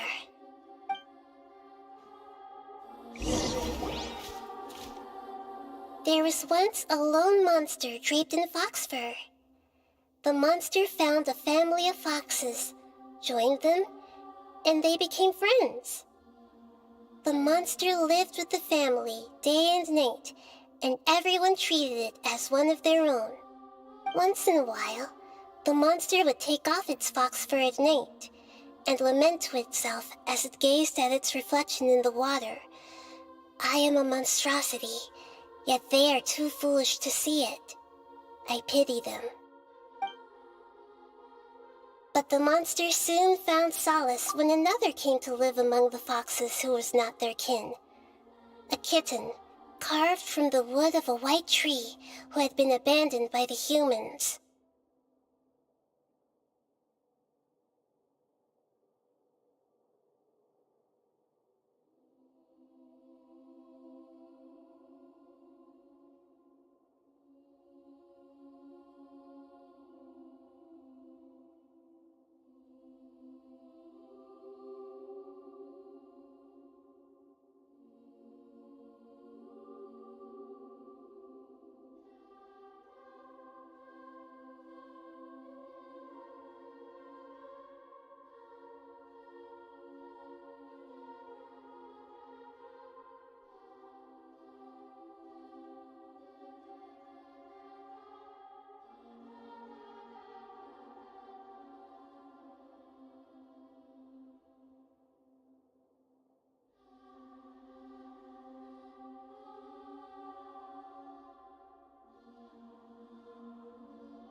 The kitten too wished to become a fox, but its tail was too slender and it could not grow a coat of richly colored fur. Yet when the other foxes saw this, they spoke words of comfort to the kitten. Even without a tail and fur like ours, you are still one of us. Furious at this happy resolution, the monster lit a fire on the mountain. The terrified animals panicked as the fire spread. The only way to extinguish the flames was to make a sacrifice. A gray fox stood up and addressed the monster. It said, "You are the cleverest among us. Surely you can help us find a way to solve this." The monster smiled, led the fox toward the fire, and murdered it. The gray fox's heart was turned into a beautiful drop of water, clear, spotless, and pure. The monster gave the heart of water to the kitten, telling him, "The foxes have decided. You are the one who must be sacrificed. Take this, quench the flames, and die for your fox kin. The fire was extinguished, but the kitten lived. It left that side of the mountain and found a little bird who had a broken wing. The two promised they would spend their whole lives together, but the little bird did not have long left to live. It passed away soon after. After burying the bird, the kitten left the mountain for good. Never again would it cherish a single creature, nor a single blade of grass that stood on that mountain. The kitten spent the nights wandering aimlessly, gnashing its teeth at the moon. How it wished to swallow the moon and devour the moonlight. If the world could only return to darkness, then it would finally be peaceful and content. I will become the new moon, the answer to everything. Then, no one will know that there were once birds, foxes, and cats in this world. And no one can know that they were different.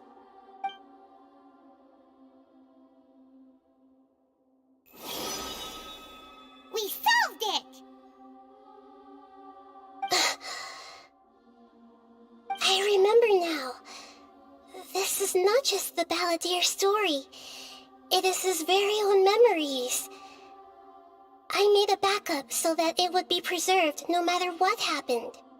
To become a god, he was experimented on and modified countless times. It was brutal torture, and the only reason he was able to survive is that he was a puppet. This memory was extracted from him by the scholars. Presumably, they kept it to have something to defend themselves with. Creating a deity was just the first step. Some of them wanted to be able to control it. That's why they backed up his memory for later use. I buried it deep inside one of my own dreams, and then hid it inside an allegorical story so that it wouldn't be altered. It's hard to believe that this person really existed, let alone that he tried to get rid of us on more than one occasion. Paimon has no memory of him at all. He completely vanished like a puff of smoke. The balladeer agreed to help me look for information about the Descenders, and although he was unsuccessful, he still helped you. Before he vanished, he confirmed an important detail, that Conria was where your twin first came into this world. We still don't know how the change to Irminsul will affect the senior ranks of the Fatui, but in all likelihood, they won't even remember their own Harbinger.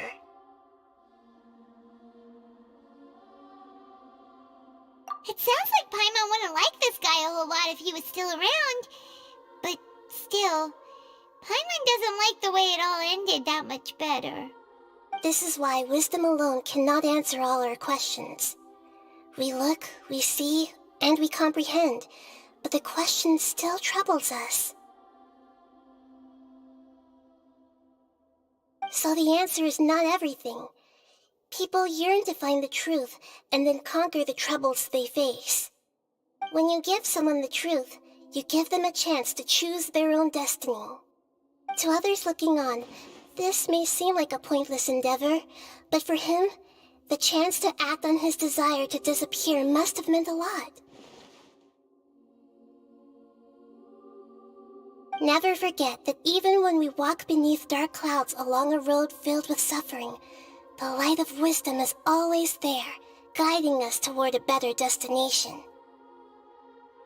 And that is what you have been doing all along. Yeah, Nahita's right. Cheer up. How about we go get something to eat? We can pick up this heavy conversation again later. Good idea. Paimon, why don't you take him out for a walk to clear his head? You got it! Come on, Traveler! You need to get out of your head for a while. You'll feel much better after taking a walk. Let's go get a snack from one of the stalls in the Grand Bazaar! That'll be sure to lift our spirits! It must be really tough being the only one who remembers all that, but Paimon's always here to help cheer you up. There's a few things I'd like to look into. You should go take a walk and try to unwind.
What should we eat first?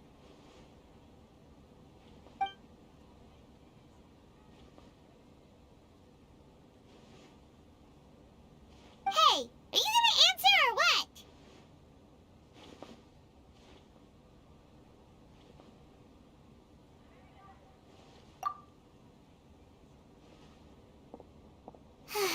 Alright, whatever you want. Well, Paimon will be right here when you figured stuff out. Then we can get something to eat.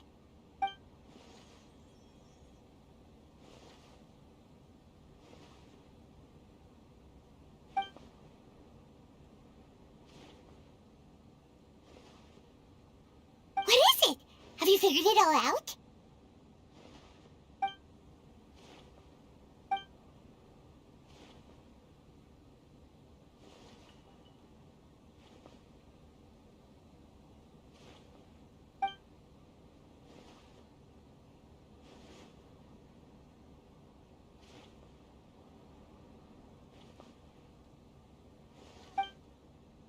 Why'd you jump up all of a sudden?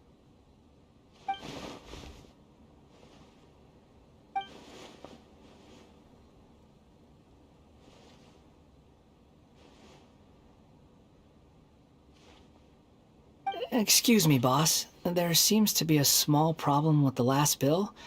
Look, here.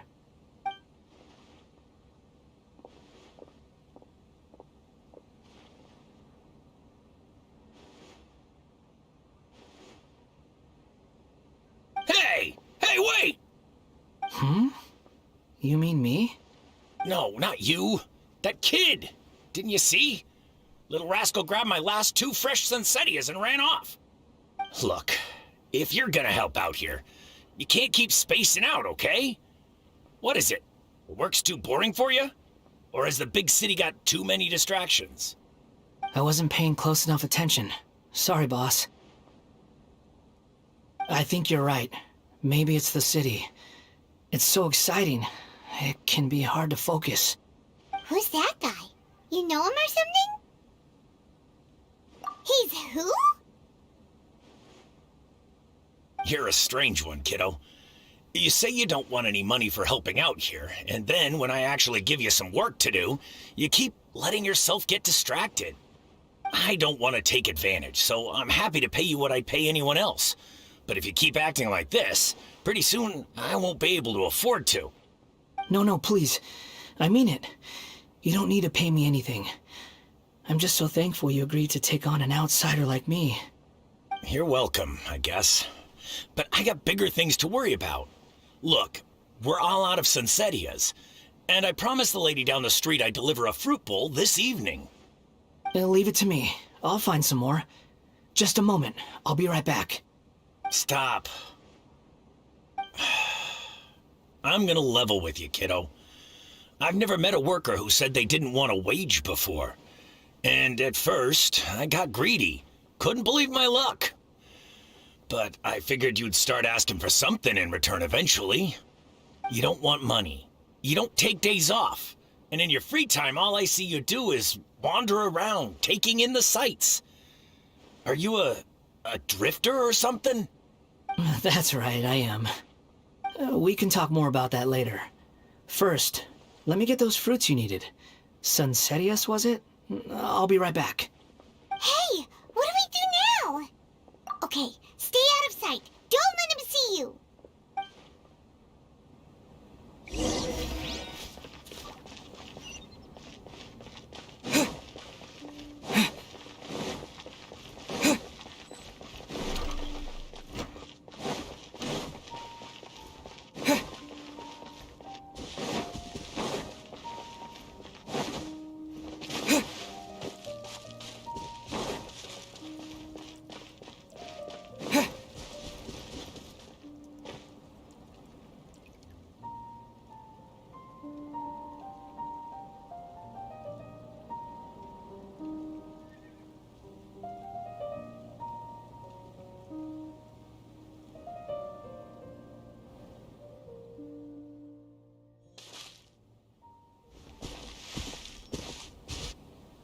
Yeah, this'll do. Even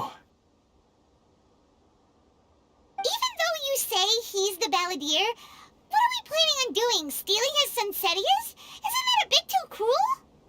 Oh, all right. This should be enough. Guess I should wash them before I take them back.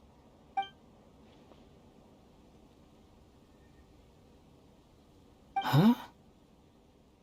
You two over there. Is there something I can help you with? He spotted us! You've been following me all the way from the city. I'd have to be blind not to notice. Have we met before? No, we haven't met. But you know me? I have no recollection. Are you absolutely sure? Sorry, but I just can't take your word for it. A puppet? What makes you think that? Huh? You were right! The look on his face! I guess you do know me after all. That is not something I share with a lot of people. Look, I'm just a wanderer.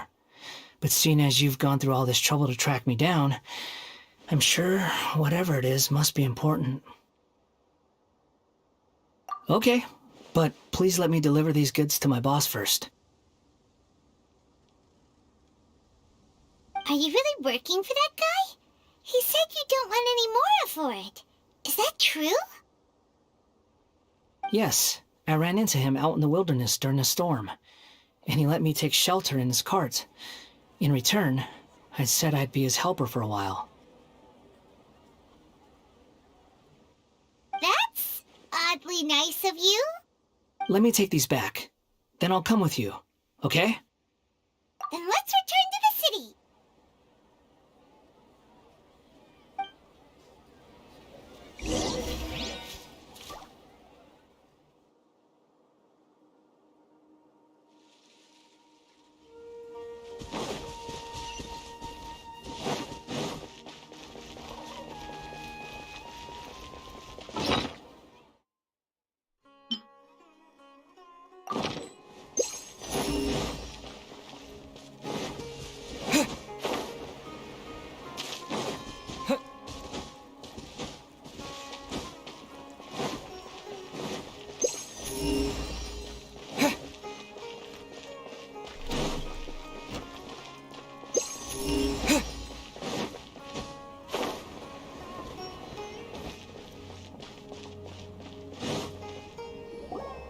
Here you go, boss. I'll leave them right here. Oh, you really went and picked some more. Who are these two? Something's come up, and they need to borrow me. Sorry, boss. I'm afraid I'll be away from the stall for a while. I was just about to pay you anyway. Go wherever you want, kid. Don't waste your time here. What? I get it, okay? You just wanted to help me out, to thank me for giving you shelter from the rain that day. Even then, I don't understand why you're so adamant that you don't want any pay for it. But look, it was pouring down, and there you were, sauntering along without a care in the world, like you had nowhere to be and didn't even care that it was raining. Imagine you were me for a second. It's a little weird, right? Why is this guy traveling during a rainstorm if he's not trying to get somewhere?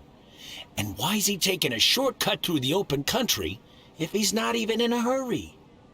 But anyway, taking you in didn't put me out even slightly. You don't owe me a thing for it. Certainly not all this.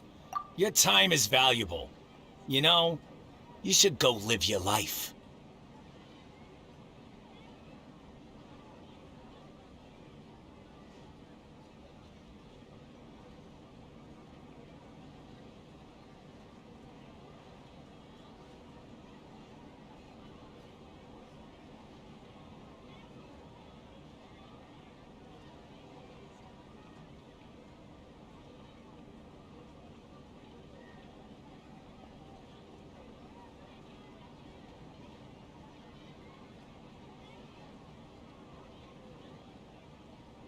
But I don't...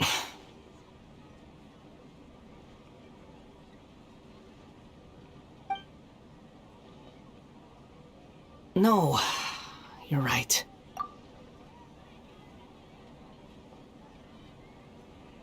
Then I suppose this is where we say goodbye. Thank you again for taking me into the city. Don't mention it, kiddo. I've run into all kinds of characters over the years. I just hope you find your path. Thank you.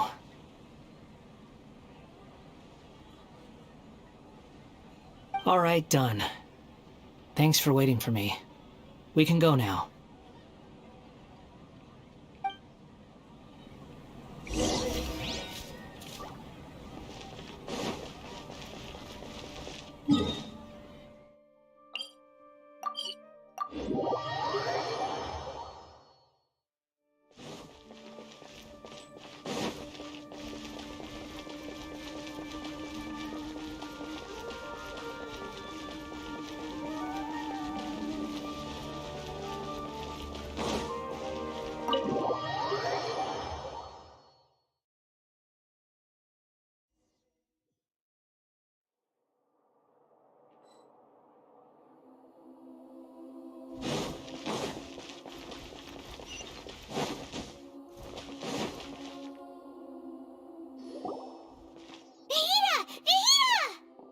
What's wrong? Huh? Are you? Hello. I do apologize for the sudden intrusion. We found this guy in the street, but he doesn't seem to remember anything. So, yeah, quite an eventful walk.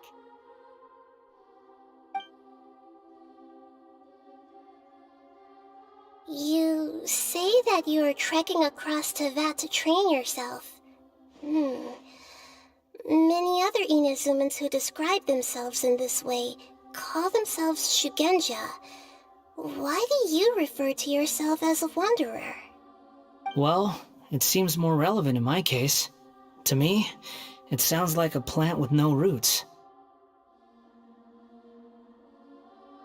But these two claim that they know me, and that I have a hidden past unknown even to myself. I wouldn't call it the past, but rather... this is a difficult one to explain. I don't like to rely on using terms like this often, but in your case, it seems that it ought to be called, previous incarnation. Oh, Like a past life or something? Yes, something far more distant than the past. So far away that you cannot perceive it. Okay, I have to ask. What was I like in my previous incarnation?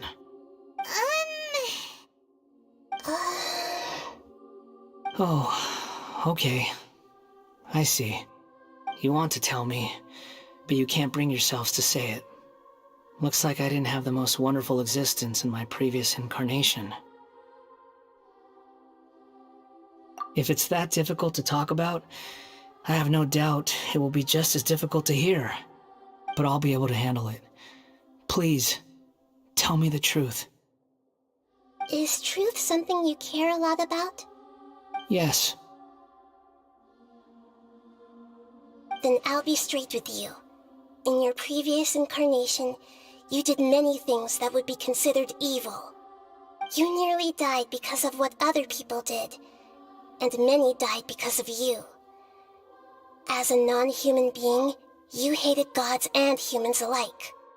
You drifted from place to place, never able to settle, even where you found status and identity. You adamantly believed that you were missing a heart. Actions rooted in persistence sometimes bear bitter fruit. Sometimes, you have to let parts of yourself go, or you'll never be happy.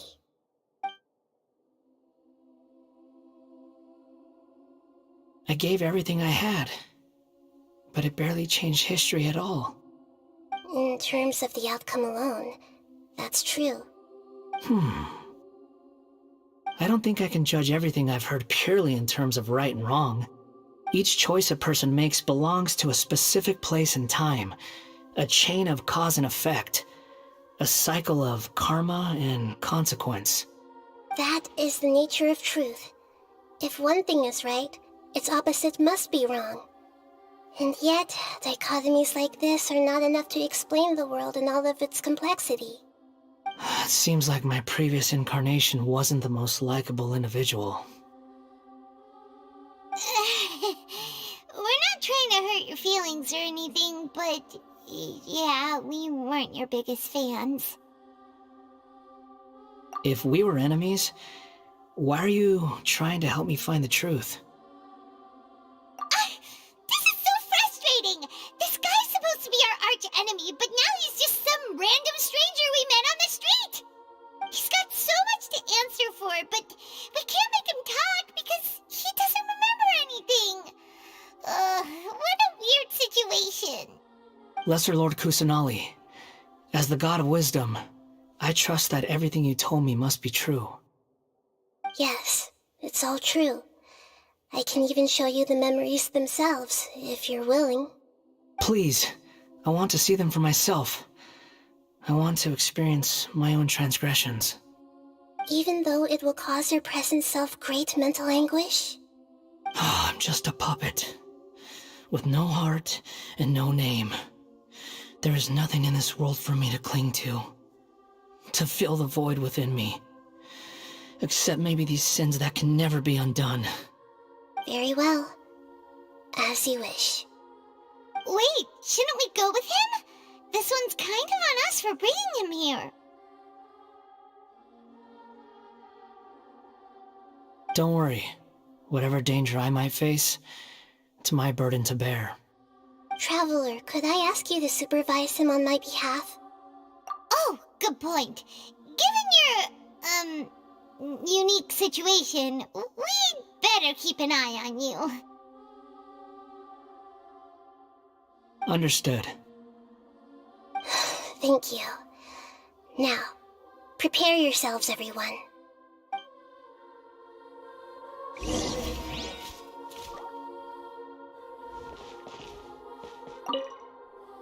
No matter what lies ahead, I'll face it. Whatever it takes. I'm just sorry that you have to join me for the whole thing.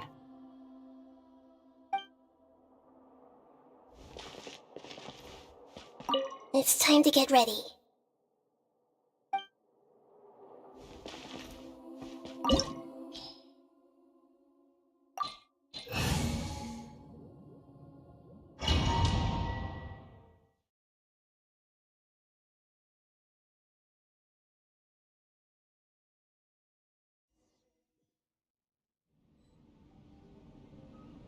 This looks like Inazuma. Right now, you're in a dream I created using information extracted from your memories. These memories will show you the raw truth, but be aware that enemies may react just like in the real world. Please be careful. Sounds like an immersive experience. It's a good thing we came along. You don't need to do this for me. I don't deserve your protection. We never give up halfway. Well, we had to once, but that was your doing. All right. Thanks. Wanderer, this is the Shake Pavilion. In your balladeer incarnation, this is where the Electro Archon placed you after your creation. You had a great many memories here. Is that because this is kind of like his birthplace? You could say that, in a sense. You'll see why shortly. I hear footsteps. This place is huge. I can't believe the landslide didn't fill it in. I wonder who built it. The Crystal Marrow Miners? No, there's no way. Look at this exquisite construction work, and so well preserved, too. No mining crew would be capable of this. There's someone passed out on the ground. Who are you? You're awake. What happened? How'd you get stuck here? Are you injured? Not a scratch. And these fine clothes. Who are you? This man is Katsuragi, deputy to Torichiyo's adopted son, Mikoshi Nagamasa. He found the balladeer in Shake Pavilion and took him back to Tatarasuna. And the rest is history. Well, it used to be. In the original version of events, Katsuragi was ultimately killed by Nagamasa. Let me get you out of here. Our people are nearby. Hang in there. During the Tatarasuna incident, Niwa was murdered by the doctor disguised as a mechanic. The balladeer, then known as the Kabukimono, disappeared not long after. As the second in command at Tatarasuna, responsibility for what had happened fell to Mikoshi Nagamasa. But Katsuragi had sworn lifelong loyalty to Nagamasa after the latter had once saved his life. At Katsuragi's insistence, Nagamasa killed him to put an end to the Tatarasuna incident.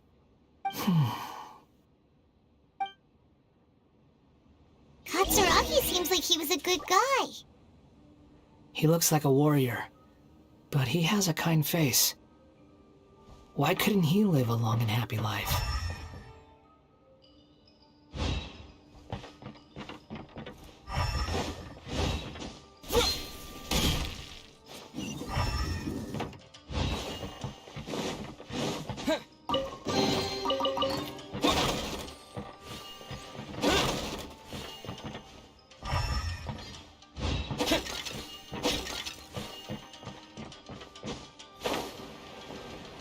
Nagamasa, I found this young guy in a cave sealed off by a landslide. He doesn't remember his name. Well, we need to call you something. I hear the workers are calling you the Kabukimono. That's fine with me. Katsuragi, report to Niwa. Tell him we have someone new joining us.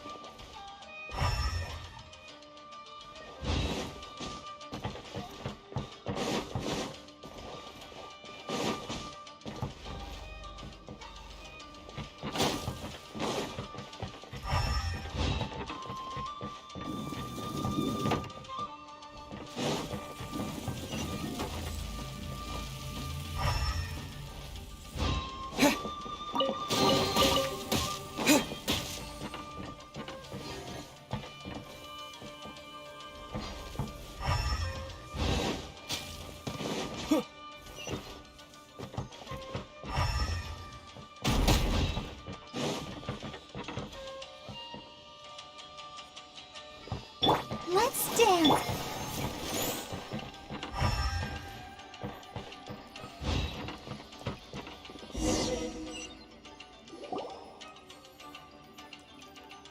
Huh?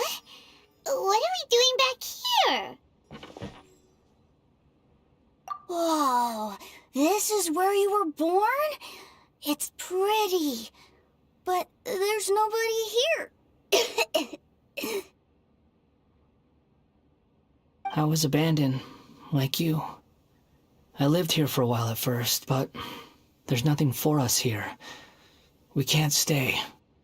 Okay.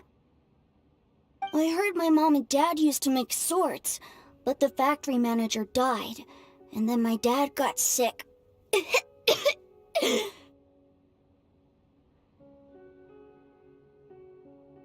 He kept coughing all the time, just like me. Then Mom started coughing too. But you can't. You promised me. Yup, we're family now. We're gonna be together forever and ever. This child didn't have a name. Or rather, the balladeer didn't know what to call him. His father died before he could name him. After his mother died, the child stayed in their straw hut alone. Some of the neighbors helped to raise him. After leaving Tatarasuna, the balladeer ran into this child who didn't have a name, just like him. They made a promise to live together. What happened to the child then? He died from his illness while he was still very young. The balladeer came home one day and found that he had stopped breathing. Hey! What's wrong? Say something! You promised me we could be family! You're no different from Niwa and all the others. You betrayed me too.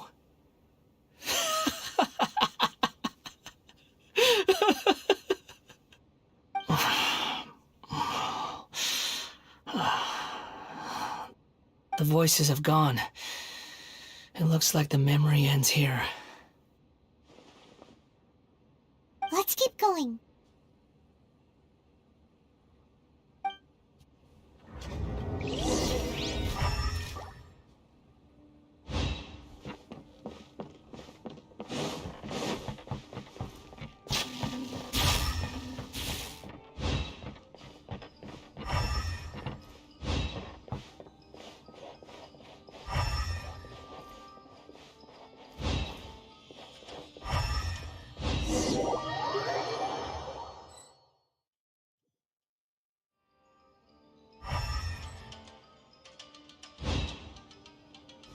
You do realize you're blocking my path. I come not to obstruct you. I've been waiting.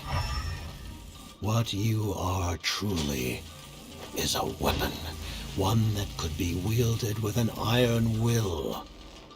Or you could continue to drift aimlessly. Are you trying to win me over? The long-fated rebellion has begun. Why not take your place at the banquet and join those who shall feast?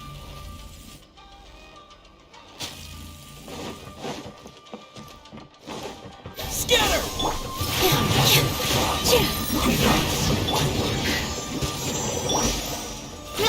Roll! This isn't good.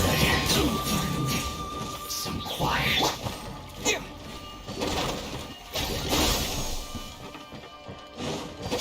Germany! Come at me! Your fight will be a killjoy! You've only just begun! Time to fulfill my duty! Committed to memory! Isn't time for a break here! All you got? Miscalculated.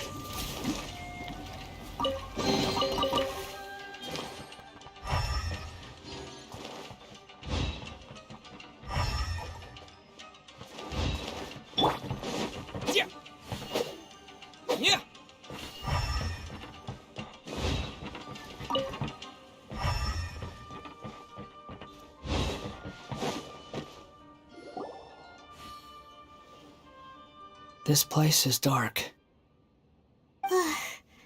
Paimon knows this place. It's the Delusion Factory in Inazuma. In the original version of events, the Traveler once encountered the balladeer here. Such a creepy atmosphere. And so familiar.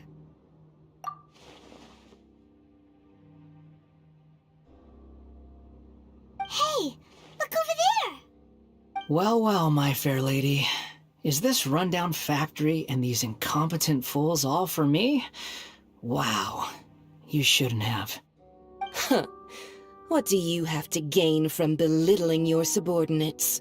You might not want to admit it, but you are a part of this plan. Perhaps you find fighting in the Abyss to be a more meaningful use of your time? Oh, but of course, even this pales in comparison to being experimented on by the Doctor. What a sharp tongue you have. Funny how negotiating never seems to be your strong suit. For the task ahead, I suggest you keep your true feelings to yourself. Save your breath. I know what I have to do. I'm sure you think so, but I still think you need to hear it. Don't start thinking you're invincible, and don't let your emotions get in the way. Surely you're not worried about me. I just can't have you getting in my way. You and Child never fail to find ways to complicate things. I'm merely lighting a little fire in this chaotic nation. But you, being tossed out like trash, must make you want to destroy it completely.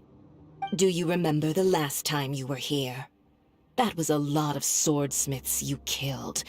I'm sure the descendants of the Raiden Gokaden are still suffering the consequences now. Look at you. Oh, don't get so sentimental. Now, give that poor little tongue of yours a rest and stop pretending like you're above everyone else. Bye then. See you at the victory feast. Poor little tongue? She's playing with fire talking to me like that. Who does she think she is? Forget it. Someone might find me here any minute now. I should prepare to give them a warm welcome.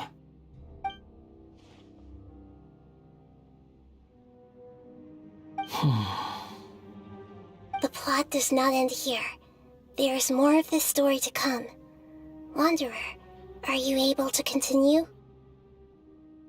Yes. Please don't worry about me. Why are you staring at me in silence? Can't you think of a nicer way to express yourself? I'm under no obligation to be nice to you. Besides, I thought nothing mattered to you except results and your own interests. Isn't that right, witch? Muddle-headed puppet. You're only number 6 because you can take more abuse than other humans. Do you really count that as an asset? You're about as much fun to be around as a raging inferno. But before we murder each other, it'd be best if we finish our duties.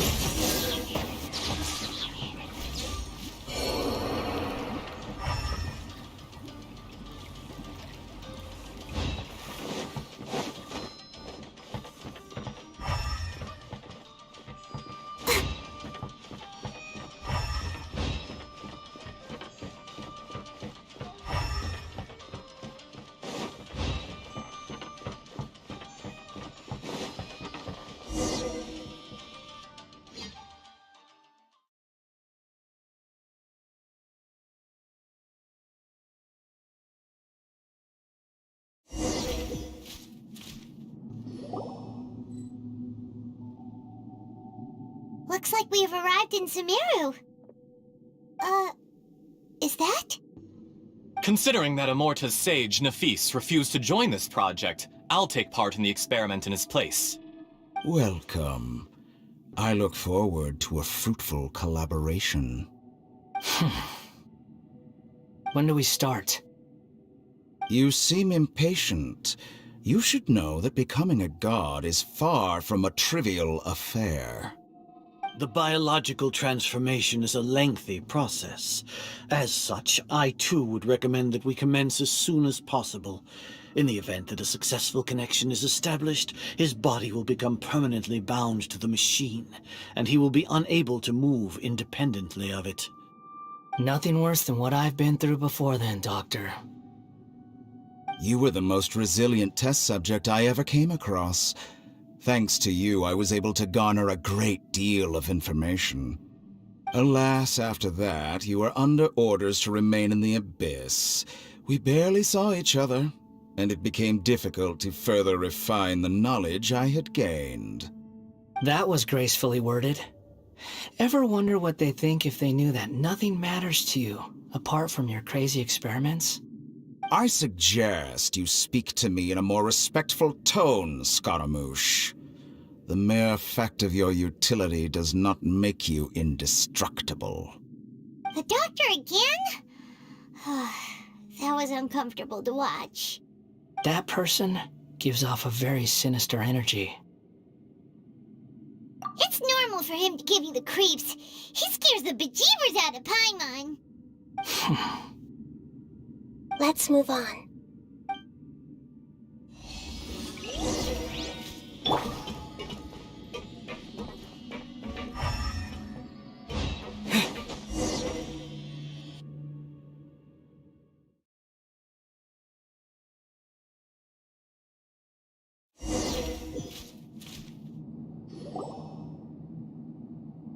You're a god. Do you think I'm evil? If you accept that he is you, just as you are you, then yes, you are evil. In your eyes, are there any differences between humans and puppets? Do you think there are any differences between your present self and your previous and future incarnations? If not, then what are the differences between humans and puppets? Whoever has tasted the joys and sorrows of life in the human realm is human. Whoever has loved and lost, cried with grief, howled with rage at the tragedy of death that eclipses the miracle of life, they are human too. I've seen enough of my past.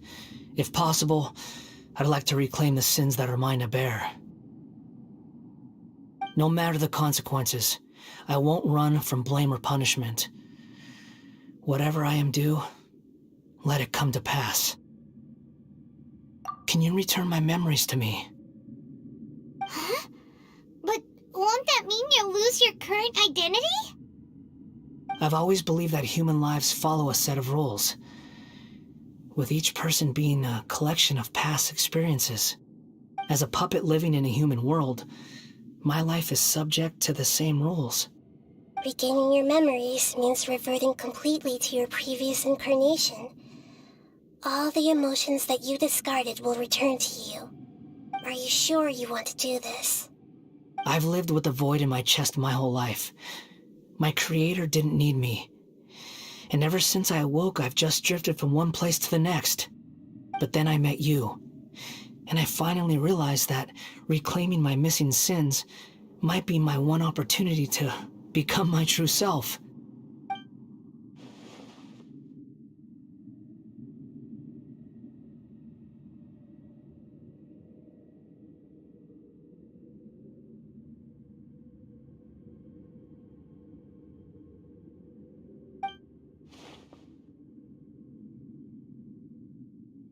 I've always felt I have an innate tendency to yearn for something more, in a way that goes deeper than for most people. But for all my soul-searching as a Shugenja, I've never fully understood it. Looking at it now, it seems that I brought this curse upon myself.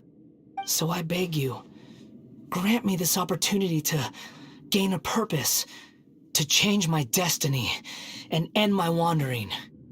Very well. Since your mind is made up, I will return to you that which is yours.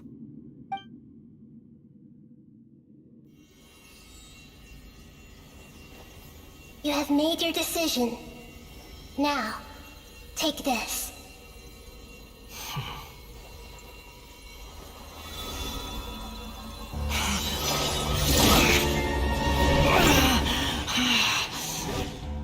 Set him free. A puppet? What's he doing here?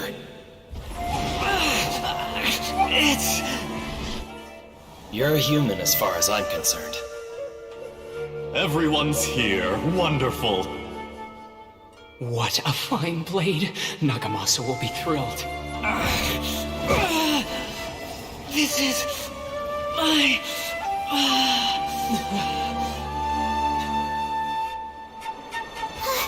Is he alright? No way!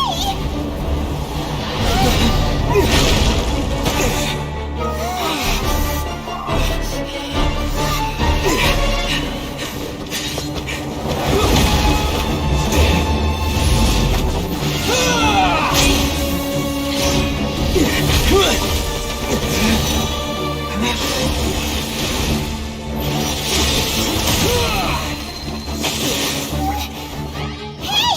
Are you done yet?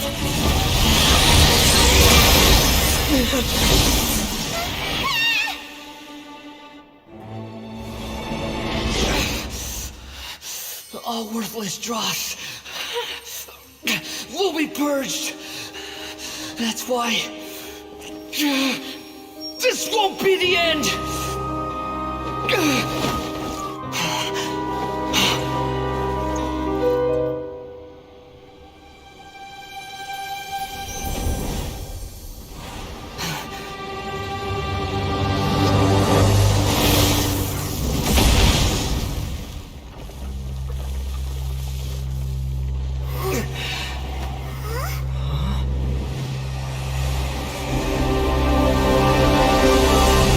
Balladeer?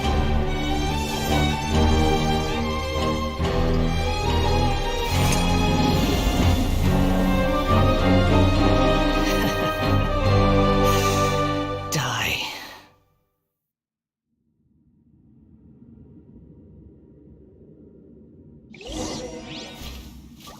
This is trying my patience. Have you got all your memories back now? You got any questions?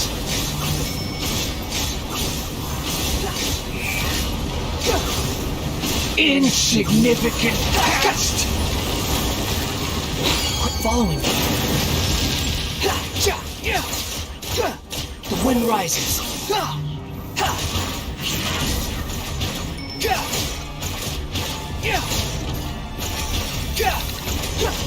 At my command, you shall fall.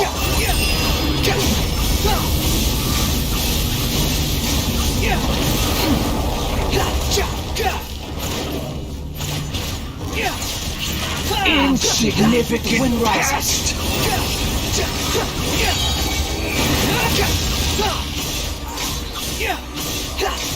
Know your place. How amusing. My endless cycle begins! Squall Fury!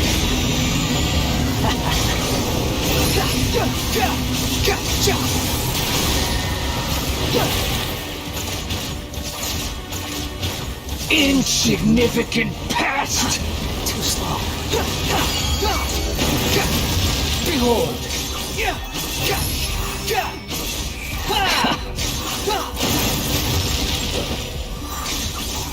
Feeble human!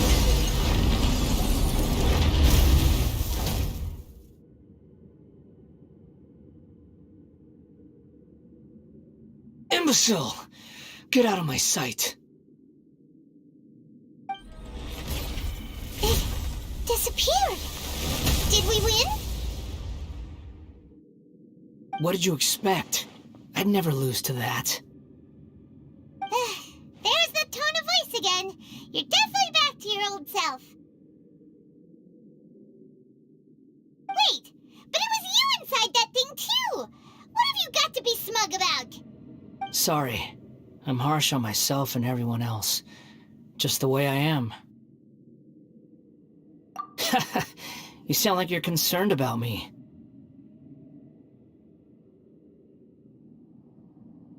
But don't worry. Thanks to you, even if I didn't change a thing, at least I now know the truth. The memory recovery seems to have been a success. This dream has served its purpose. Come on.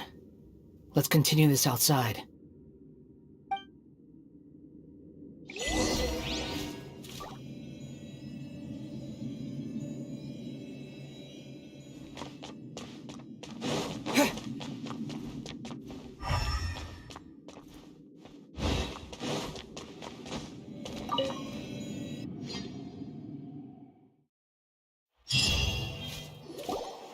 Welcome back, Traveler, Paimon, Balladeer. It feels like we just went on a really long journey.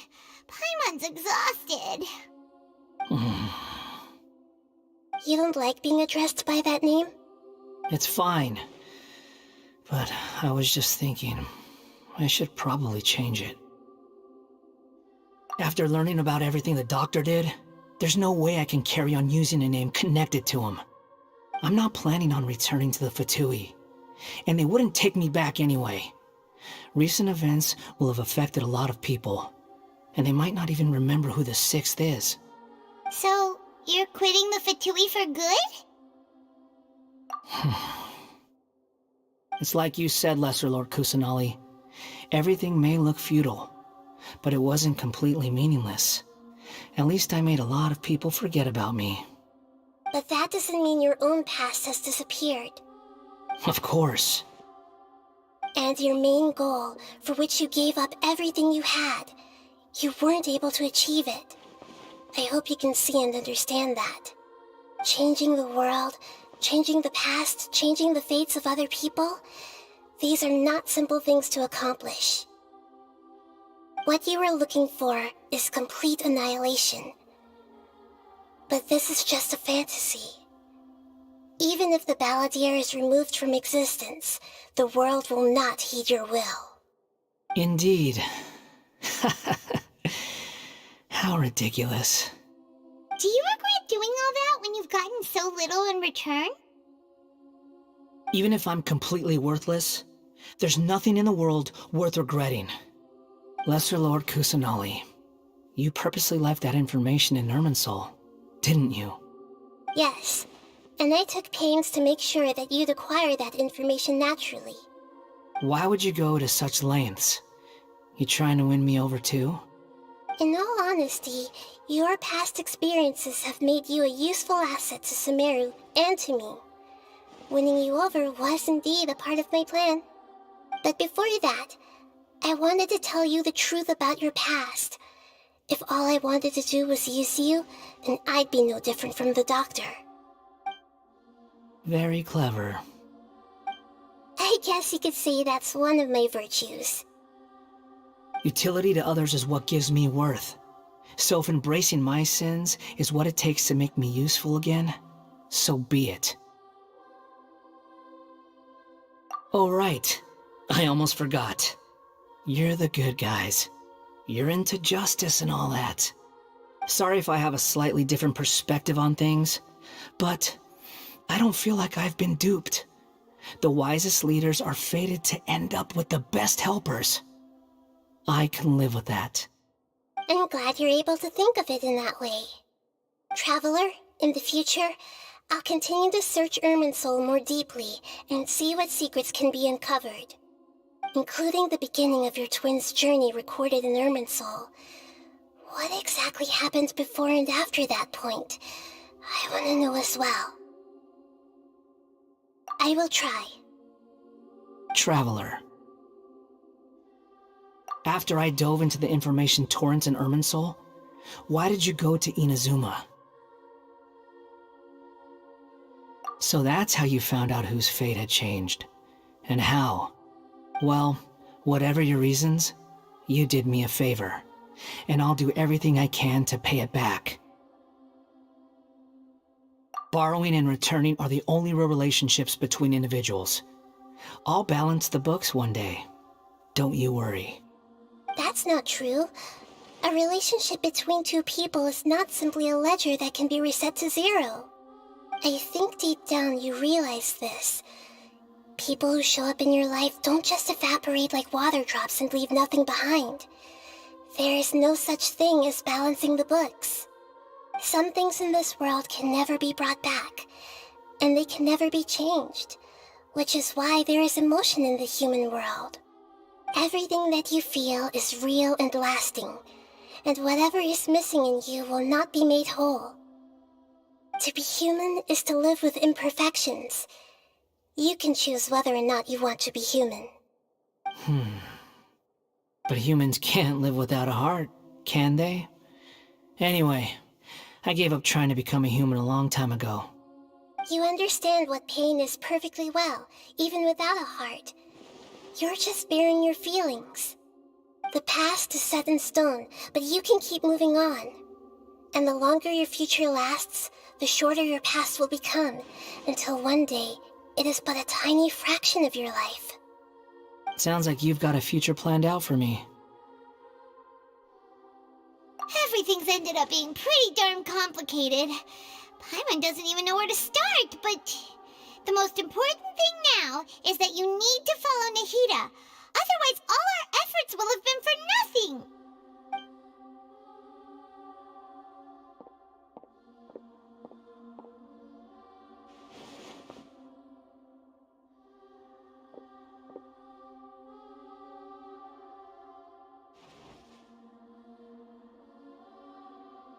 Then I guess I'll be helping you from behind the scenes from now on. I'm glad that you've accepted our proposal. Why don't you choose a new name to celebrate? Ooh! Paimon wants to pick an ugly nickname for you, too. Why? Because Paimon still doesn't like you that much. Then I hope we don't see much of each other in the future. A name is life's first gift. You didn't say it out loud, but I know that's what you're thinking. The Traveler and Paimon have helped you a lot. If you can't decide on a new name, maybe you can ask them for ideas. No, Paimon only does nicknames. If it's a serious name you're after, it's all yours.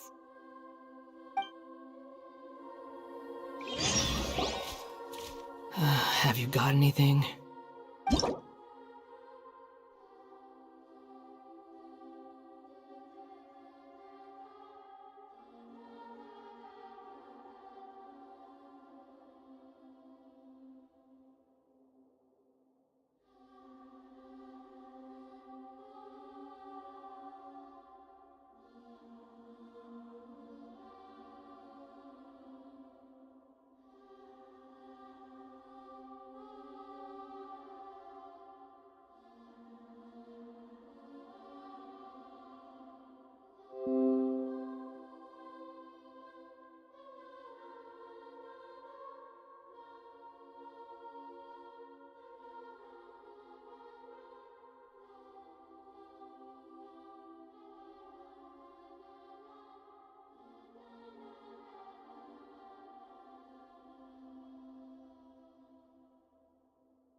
Are you sure? Okay. Have you got anything?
Are you sure? Okay. Have you got anything?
You want to share your name with me? Not a bad choice. Okay. Have you got anything?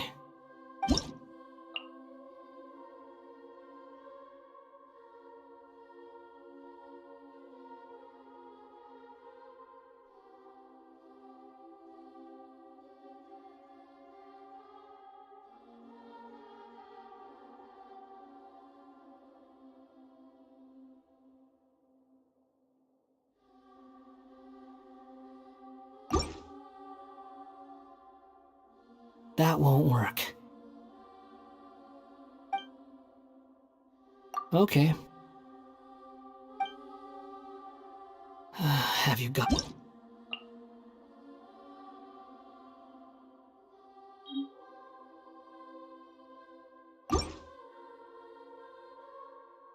That won't work. Okay. Have you got...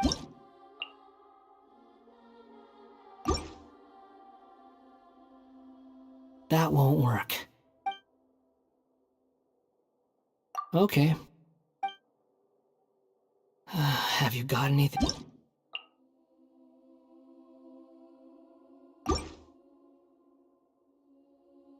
You can't be serious.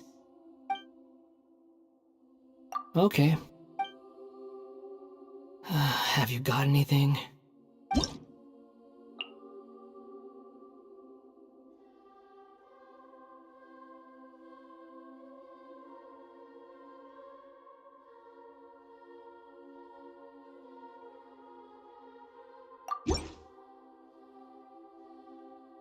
Are you sure? Oh, all right. If you say so. There. Now you have a name of your own. What about a nickname? Are you done yet? Still thinking. Stop rushing me! Take your time. I don't need to see you again until you've thought of one.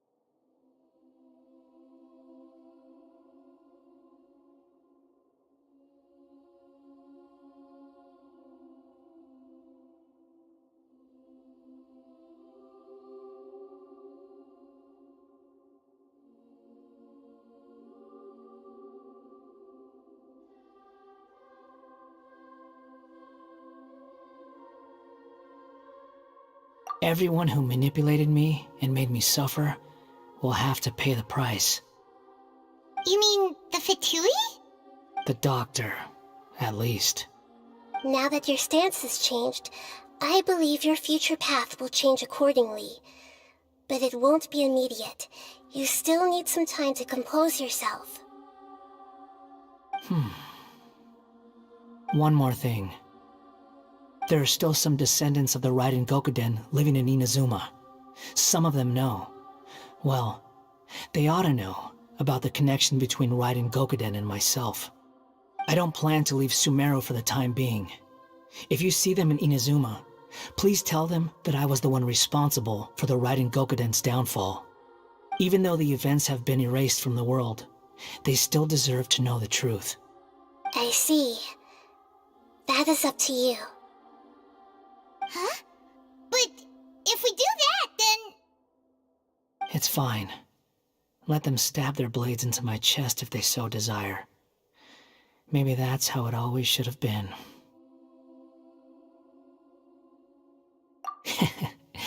No nonsense. I like it. All right, let's call it a day.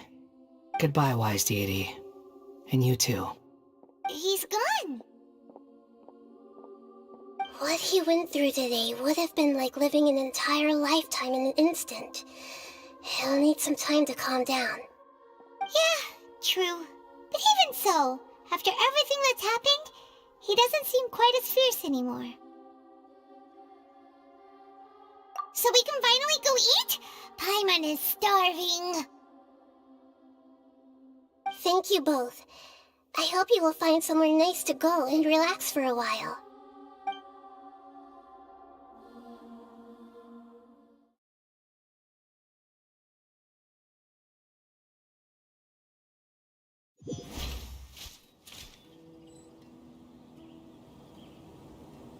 I've got it! I can end my novel with some words from Mikoshi Nagamasa. You mean because everyone else in the story is dead? Yeah, I heard that Mikoshi Nagamasa died at a ripe old age. He's the perfect fit to be the narrator of the epilogue.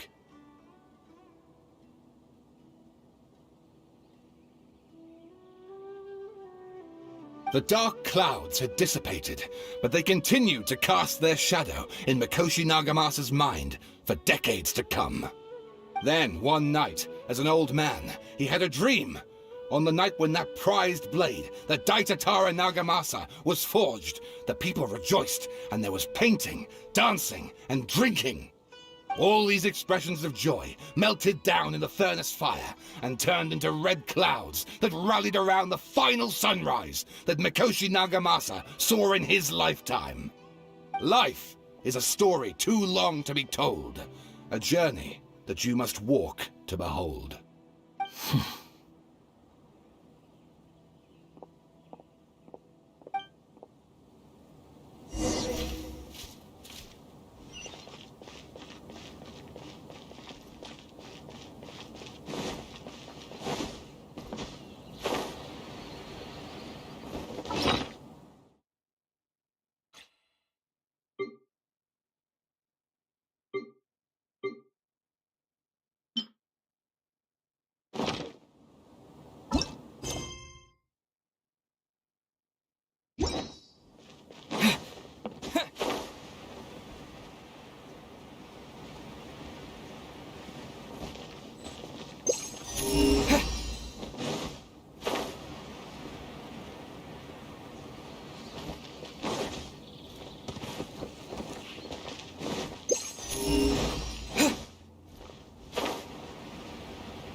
It's about time we had a break.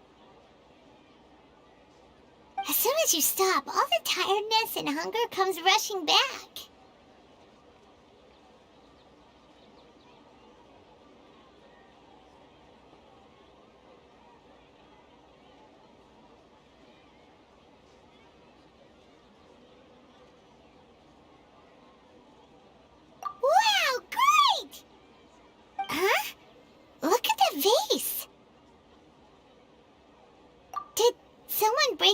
they were cleaning the room or something?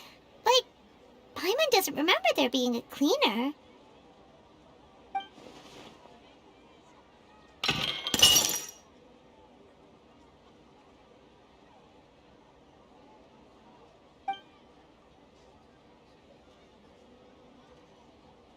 You sound lost and confused. I know why you are troubled. Any who knew of this would find their mind overwhelmed. Huh? Is there someone here talking to us? Unfortunately, the fate of Tevat cannot easily be changed. Perhaps a god may have a slim chance, but for anyone else, who can say? When a small animal runs into a tree trunk, though the tree may sway, it is not displaced. The same is true of fate. Like a vase that falls to the ground, whether it is broken by a cat or by a bird, the result is still a broken vase, is it not? Who are you? How do you know about all this? History does not change easily, but human hearts can. Believe your own eyes. Only that which you see is true. What is unseen is but an illusion.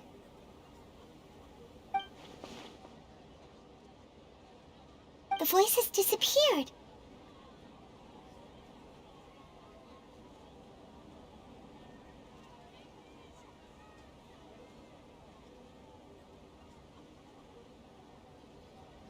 And who the heck was that? And what were they doing coming out of nowhere and saying all that scary stuff?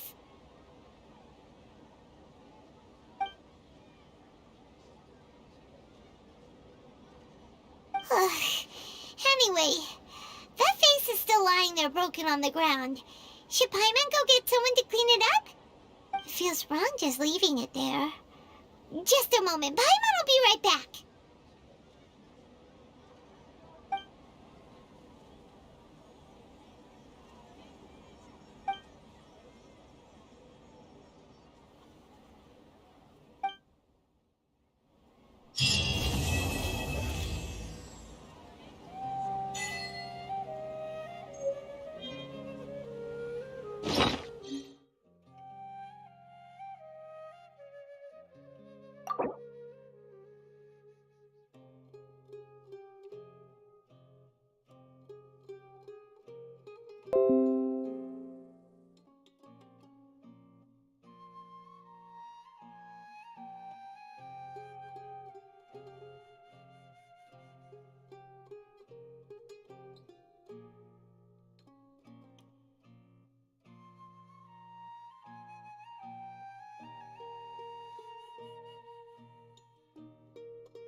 I admire her humility.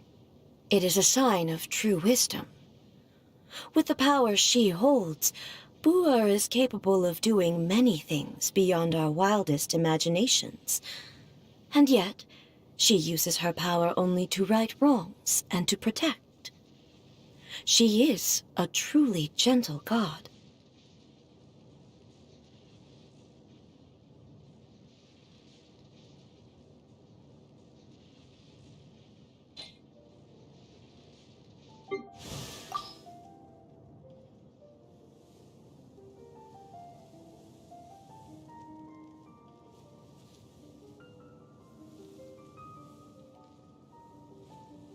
When he finally achieved the ambition he thought he'd been pursuing all along, was he content at last, or only emptier still? We only yearn for the skies because we cannot fly. Perhaps he should reflect on this once he has held the sheer emptiness of the skies in his grasp.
Did you hear what happened? It's the Academia. So, Sucrose, the package you mentioned that you received before, it's not dangerous, is it?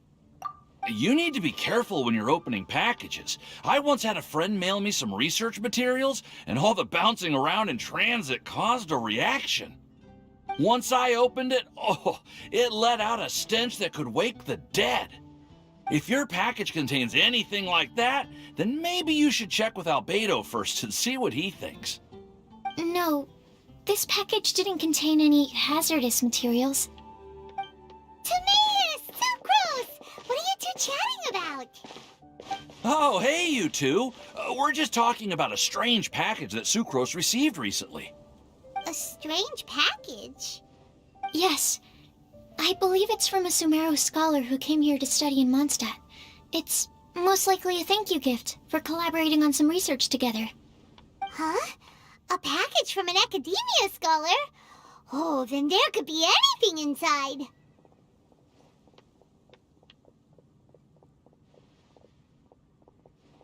There wasn't anything dangerous inside, just a bunch of strange cards.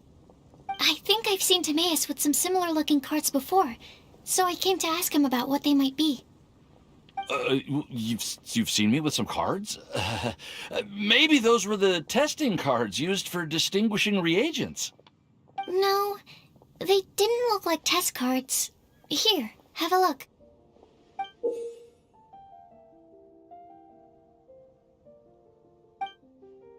Oh, you meant these? Huh. Sucrose, have you really never seen these before? No, never. Recently, I've been spending all my time up in the mountains working on cultivating pentatonic sweet flowers. Why? Is this an area of research that has started trending in the alchemical community during my absence? You could definitely say that it's trending, but not as an area of research. It's a card game that's been getting really popular these days. It's called Genius Invocation TCG. Genius Invocation TCG!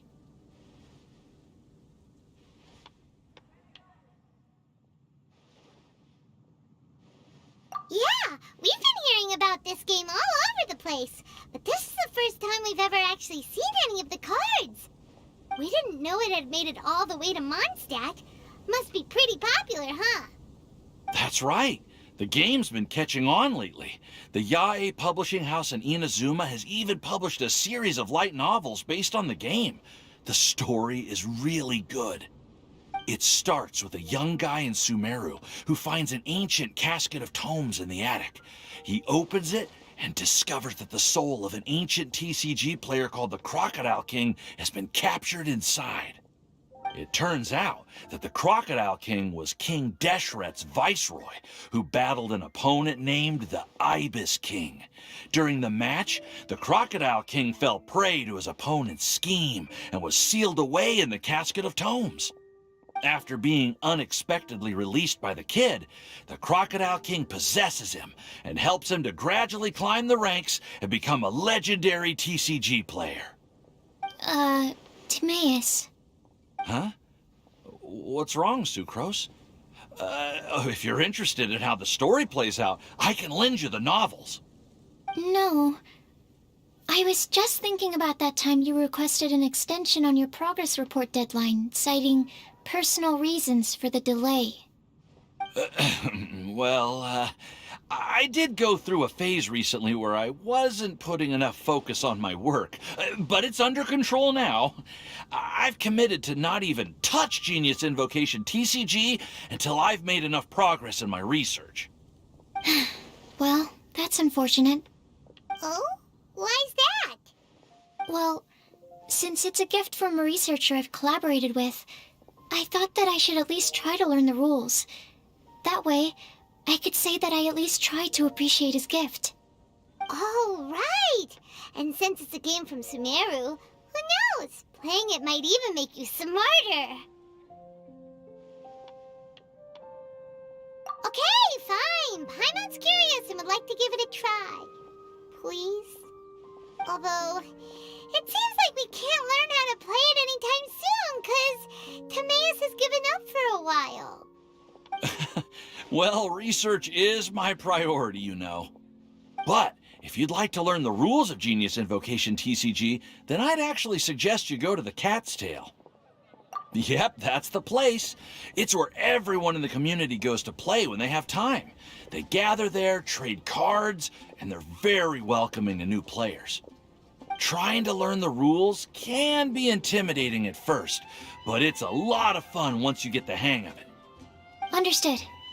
Traveler, Paimon, let's go to the Cat's Tail and try asking around. To be honest, hearing Timaeus talking about the game has also piqued my curiosity. Well, what are we waiting for? Let's get going!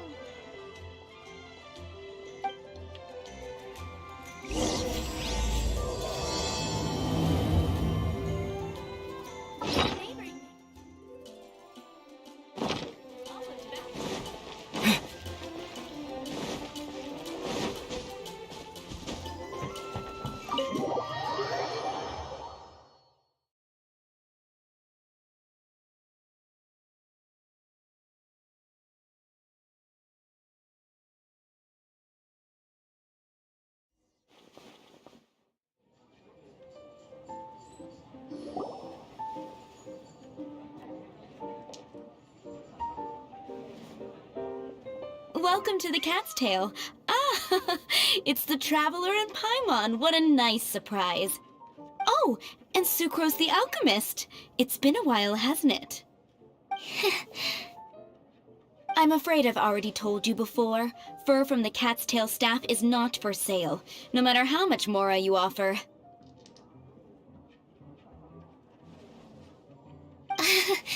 Don't worry, Margaret. We're not here for that research project I told you about last time. Sucrose, what kind of experiment were you trying to do with the cat's tail? I just wanted to test out some hypotheses, and I needed some materials. But, we can talk about that later. Actually, Margaret, we're here to learn more about Genius Invocation TCG. Ah, Genius Invocation TCG. We were just talking about that game. You see, more and more people have been gathering at the Cat's Tail to play, so I thought, why not have a dedicated staff to serve the new customers? Speaking of which, I believe you've already met. Met who? You know Prince. This is the Cat's Tail after all, so I thought having a cat take care of our new customers would be quite a nice touch.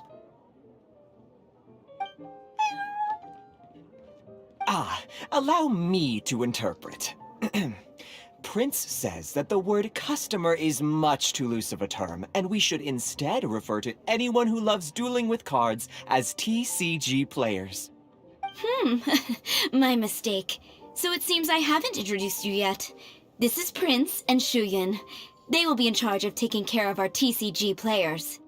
I'm afraid I must correct you there, ma'am. Only Prince, the strongest and most formidable TCG player of all, is capable of providing valuable guidance to our new players. The average player is incapable of grasping the subtlety and sheer genius behind Prince's every play, and he has no choice but to rely on me to communicate with everyone. I am merely Prince's lowly assistant, that's all. Wow! Another guy who can understand animals! How can you use such a crude word as animal to describe the one and only Prince? He is special and the only one of his kind. Such a remark is an insult to Prince. Oh? What's that? Shu Yen. In the eyes of the common folk, I look no different than any other ordinary cat. It's a natural mistake to make, and you shouldn't overreact. Understood. I do apologize. It seems he really is capable of communicating with the cat. Could this be the result of some modification to the language center of his brain? Seriously, how can he get all of that from a simple meow? It was the duels of Genius Invocation TCG that allowed our hearts to bond. It's understandable that ordinary people such as yourselves are unable to comprehend such a thing. So, playing Genius Invocation TCG fosters some sort of a telepathic link between players? Somehow Paimon doubts that. Anyway, if you'd like to know anything about Genius Invocation TCG, then please ask Shuyan, who will ask Prince. Though I'd love to explain more myself, it's time for my daily walk. I'll let Prince play a game with you and walk you through all the rules. Just as a seasoned warrior can foresee the path of his opponent's sword, so too can I, as a TCG master, predict my opponent's every play. It would be improper to pit a newcomer to the art of the card against one such as myself, and I must therefore politely decline. That's what Prince said. Oh, Prince doesn't want to play with us, huh? Fine, then Prince doesn't have to. We'll play you instead. I'm sorry, but from the day I met the mighty cardmaster Prince, I swore an oath that my hands would live solely to hold the cards and not to play them. I will never play another match of my own again. If Prince is unwilling to play, then I guess we should look for an alternative. How about this? Diona! blah, blah, blah. What is it? I'm pretty busy over here, you know. Huh. Why is it that every player that sets foot in here to play Genius Invocation TCG has to have a drink? Ugh! Don't they have any clue that the key to playing a game is the ability to think straight? Seriously, games and drinks don't mix. Don't they get that? Ugh! What can I say? As the tavern owner, I can't help but feel happy to hear this. Anyway, I see you've been working hard, so I thought you could use a break. So why not come over here and teach these customers the rules of Genius Invocation? Ha! Ha! Yeah, what kind of break is that? I'd rather not. Oh, why are we letting all these loafers come in here to play Genius Invocation TCG anyway? All it does is encourage more people to come to the bar for a drink. You know, if drink sales keep going up like this, pretty soon Mondstadt's alcohol industry is gonna reach new heights.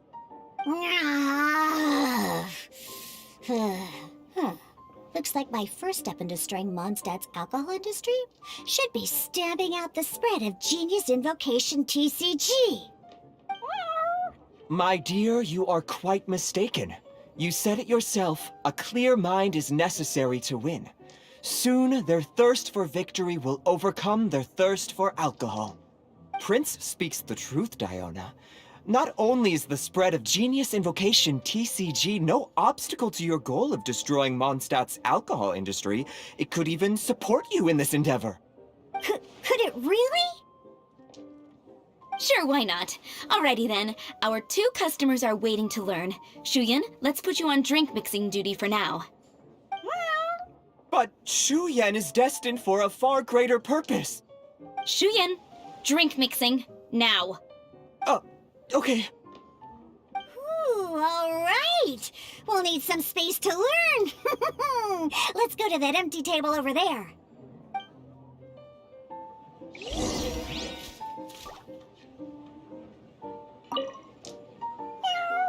Diona's waiting for you. Go talk to her, and she'll teach you the rules of the game. That's what Prince said. And I need to go start mixing drinks. It's a pity that I can't look on while you learn.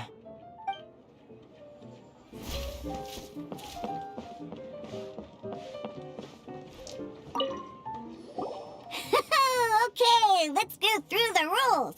First things first. You'll be needing your deck, so place that on the table. Deck?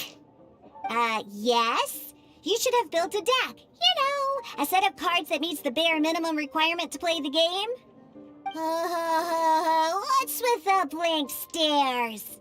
Come on. Don't tell me you came to learn Genius Invocation TCG without bringing any cards.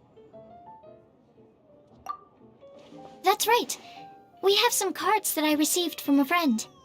Yeah. You're gonna need a few more cards than that. Okay, let me think. To learn the game, you'll need at least 2 character cards to switch between. Oh, that reminds me. A few days ago when I was closing up for the night, I noticed a customer had left a couple of character cards on the bar counter. Maybe you could use those for now. Are you sure that's okay? It's already been a few days and he still hasn't come back to claim them. Who knows? Maybe he left them here on purpose.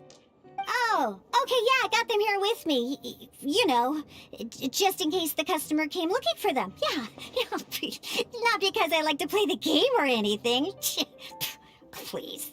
All right, so now we have 2 character cards. That's everything we need, right? Yep. So, are you ready to start?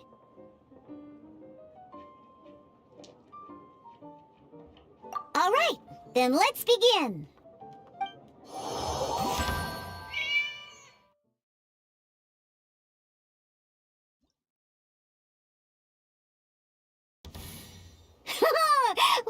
Welcome to the world of Genius Invocation TCG. Simply put, this is a game where you control character cards to duke it out with your opponent. Pew, pew, pew. Once you've defeated all of your opponent's character cards, victory shall be yours. Now then, you're gonna need a character on the field to start with.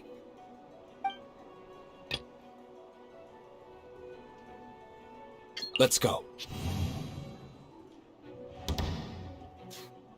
First, we roll 8 elemental dice at the start of every round. These dice correspond to elemental energy. We'll be spending these dice to perform actions.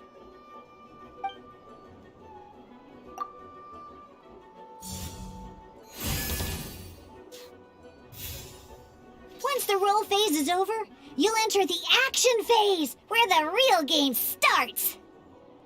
During the action phase, you can spend elemental dice to perform various actions. Of course, the most common action is to use character skills.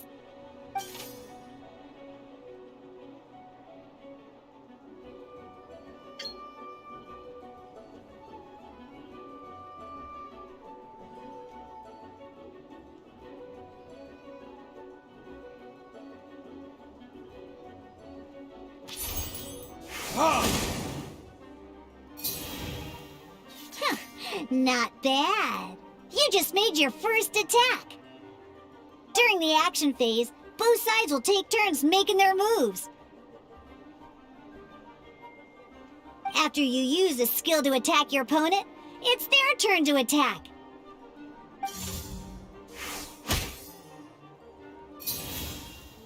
And as you can see, once the enemy finishes their move, it's our turn again.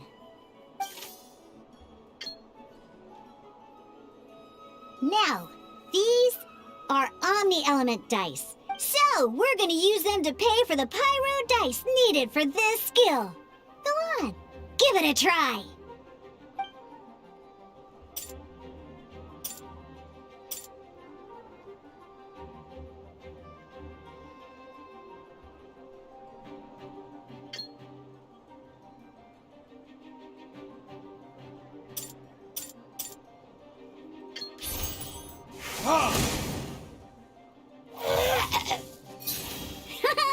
That was pretty good. That's one opponent down for the count.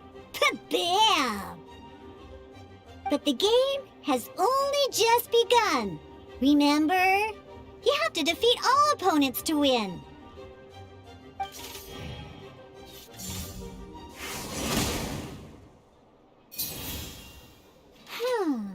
As much as we'd like to attack again, it seems like we've run out of usable dice. In that case, let's end this round. After you end round, you won't be able to do anything else this round. And once everyone chooses end round, we can move on to the next round.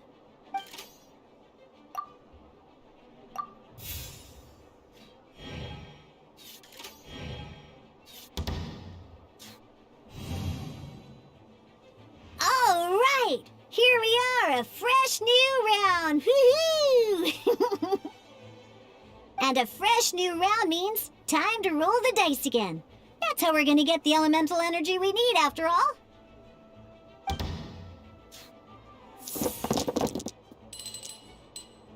Ooh, that's some terrible luck. Well, there's no way we'll be able to use Diluc's skill now. But don't worry, situations like these are why we have the option to reroll. Once per round, you can select all the dice that you don't like and re-roll them.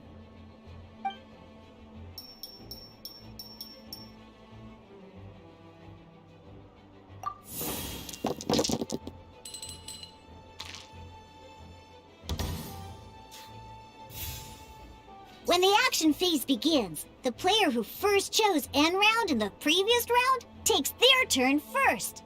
This means that since you finished first the last round, you'll be the first to start this round. Alrighty then, let's learn a little bit about energy and elemental bursts.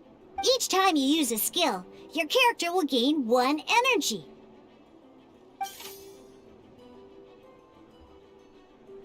Once Diluc's energy is full, he can use a powerful elemental burst. But we're still 1 short. Never mind, let's start with a normal attack instead. D-Luke's normal attack only needs 1 pyro die and 2 other dice of any type. In any case, your normal attack needs fewer pyro dice than your elemental skill.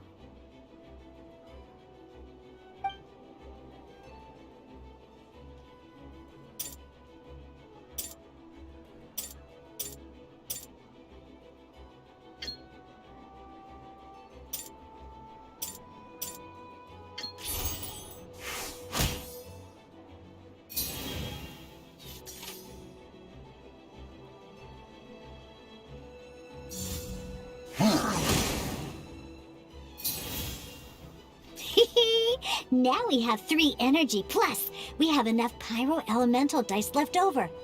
It's time to use your powerful elemental burst!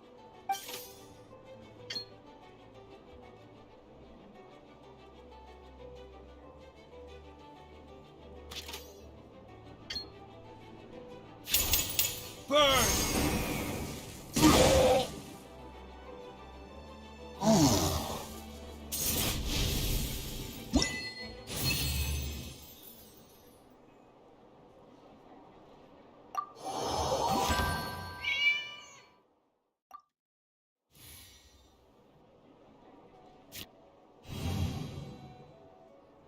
In an actual game of Genius Invocation TCG, you need to use multiple character cards to form a party. Next up, it's time for your second character card, Kaya, to take the stage.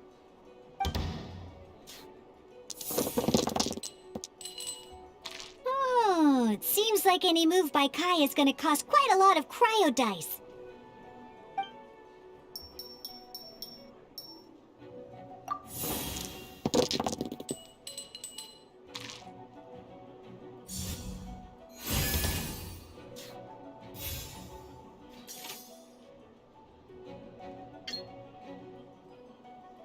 When you deal cryo damage, you'll cause your target to be affected by cryo. Freeze!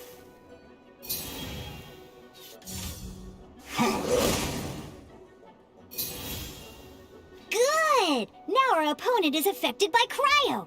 This is a good time to learn about elemental reactions. Different types of elemental damage affect enemies with different elements. When a character is affected by certain elemental combos, an elemental reaction will be triggered. At the moment, your opponent is affected by cryo, so we should try and use a pyro skill on them. Looks like we have to switch active characters, though. Oh, that reminds me. Both sides must have 1 active character, while others are considered standby characters. Normally, we can only use the active character skills. Now, if we want to use the skills of our standby character, we'll have to switch them to the active character. In this case, we'll have to switch to D-Luke in order to use his skills. You can spend 1 elemental die of any kind to switch a standby character to the active character. Let's finish this, swiftly. Switching characters is an action, just like using a skill. So once it's done, it's your opponent's turn.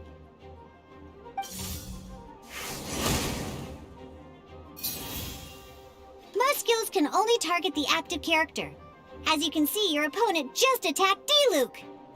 Alright then, now that D-Luke is our active character, it's time to use his skill. Because the opponent is already affected by cryo, dealing pyro damage triggers the Melt Elemental reaction. When triggered, Melt increases damage dealt by 2. This will allow you to deal loads of damage in one go! Haha! Genius Invocation's elemental reaction system is pretty cool, huh?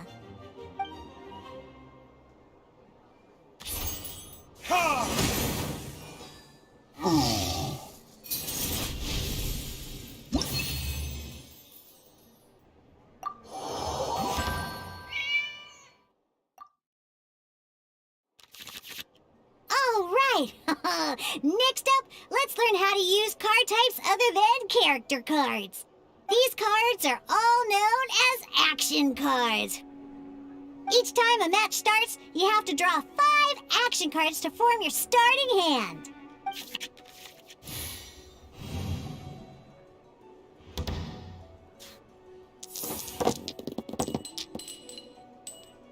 Uh-oh. Looks like we don't have any elemental dice we can spend to make an attack.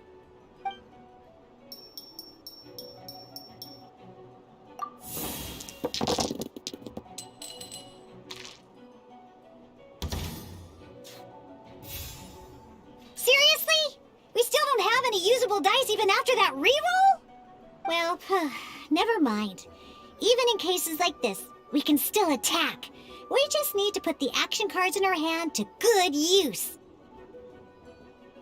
Don't underestimate action cards. They can grant all kinds of support and buffs to your active character. Take this one, for example.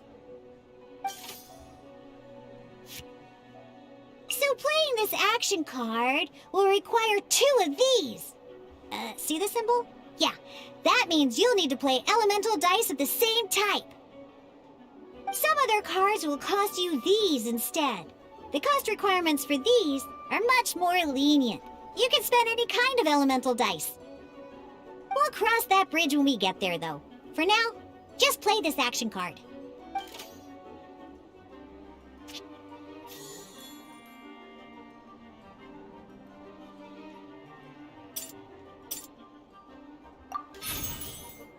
So, playing an action card from your hand is a form of fast action. Fast actions do not end your current turn. Simply put, you can continue to act even after playing an action card. Well then, you have your blade. Time to test it out. But wait, D-Luke's elemental skill costs 3 pyro dice, and right now, we don't even have 1. Well, not a problem. This is where we can use a more advanced mechanic known as elemental tuning. By discarding 1 card from your hand, you can convert 1 elemental die into the element of your current active character. And this card isn't useful right now, so we might as well use it for elemental tuning.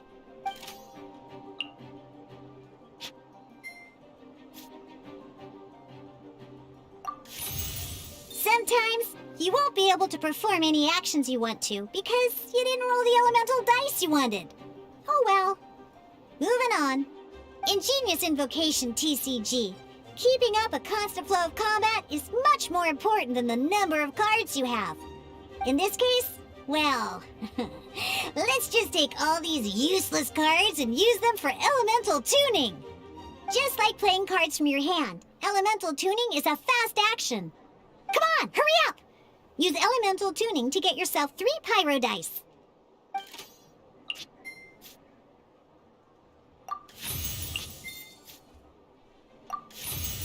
Well, would you look at that? Finally, we now have enough elemental dice to use Searing Onslaught.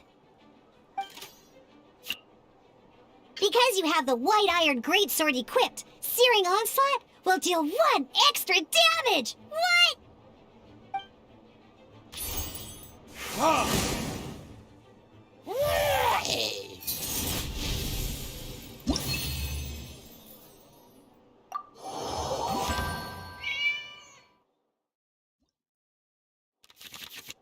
Now comes the final part! Hoo-yeah! In a real match, you can make adjustments to your initial hand. At this time, we can select any number of cards in our hand to shuffle back into the draw pile, and then draw the same number of new cards. What?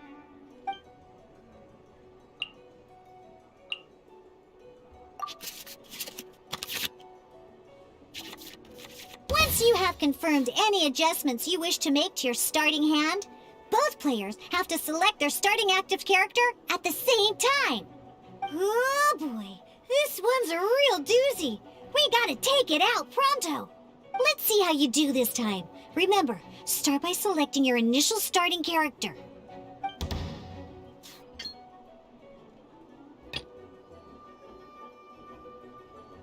Let's go.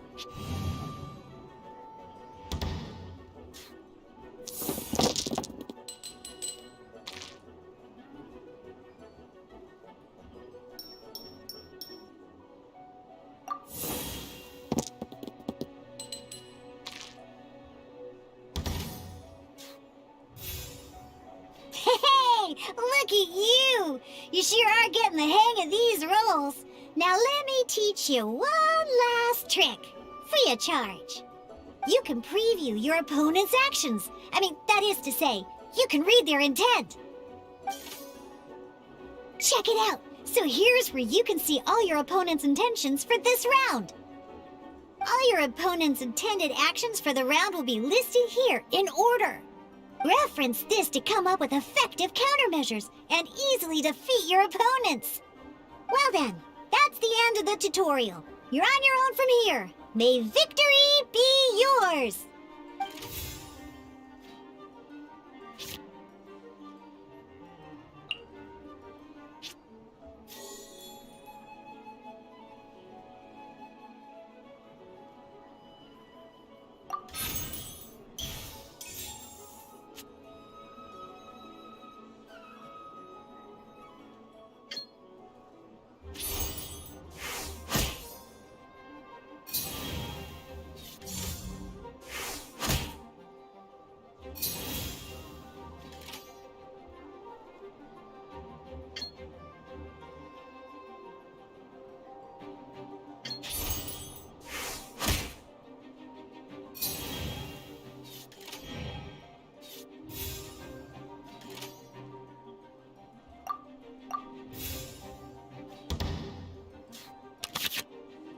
Wait. There's one more thing I almost forgot.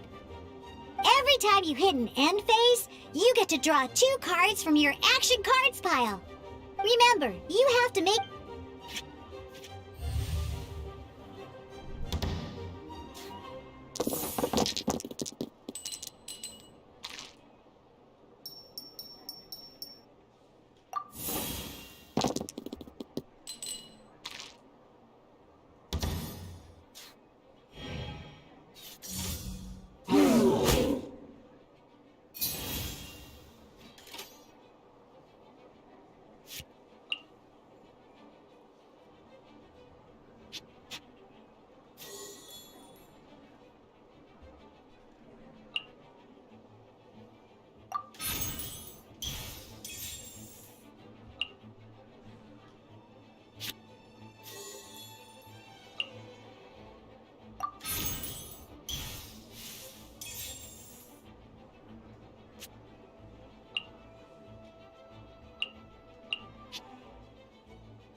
All right, cool. Those are the basics. Did you get all that? What we just played was an adventure challenge designed specially for new players. Genius Invocation TCG can be played in duel mode, where each player brings 3 character cards, or in adventure challenge mode, with a fixed deck for each challenge. But the rules are all the same. As long as you understand the basics, then you should be able to take on any of those rowdy booze hounds. Although I feel there are still many details to grasp, I think I understand the basic premise of the game now. That was quite the detailed explanation. I didn't know the Cat's Tail's famous mixologist had such an eclectic skill set. What? Oh, when did you get here? I stepped in while you were in the middle of your explanation. I hope I didn't dampen the mood.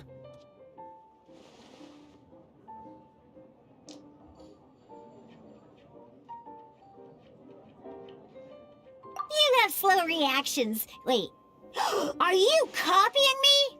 Shut up. Anyway, what are you doing here? The Cat's Tail is a player in Mondstadt's alcohol industry. Naturally, you have some collaboration with my winery. I'm here today to discuss a few items of business with Margaret. Too bad she just left. But if you head off right now, you might still catch up with her. Never mind, it's nothing urgent. In fact, I think I'm now more interested in this card that you're using to teach them the game.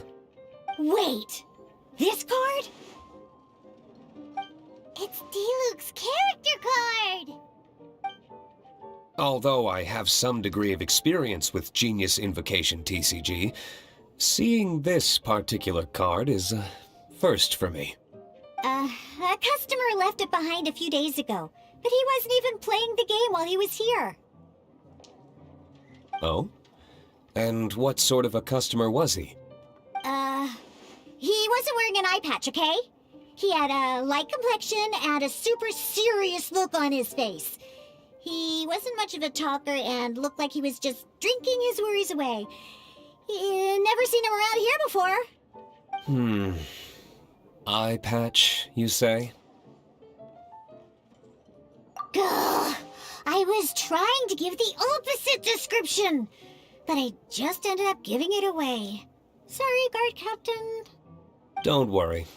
Somehow, I don't think he'll be giving you any trouble over it. So, what about the Diluc character card? I don't mind. It's just a card with my image on it.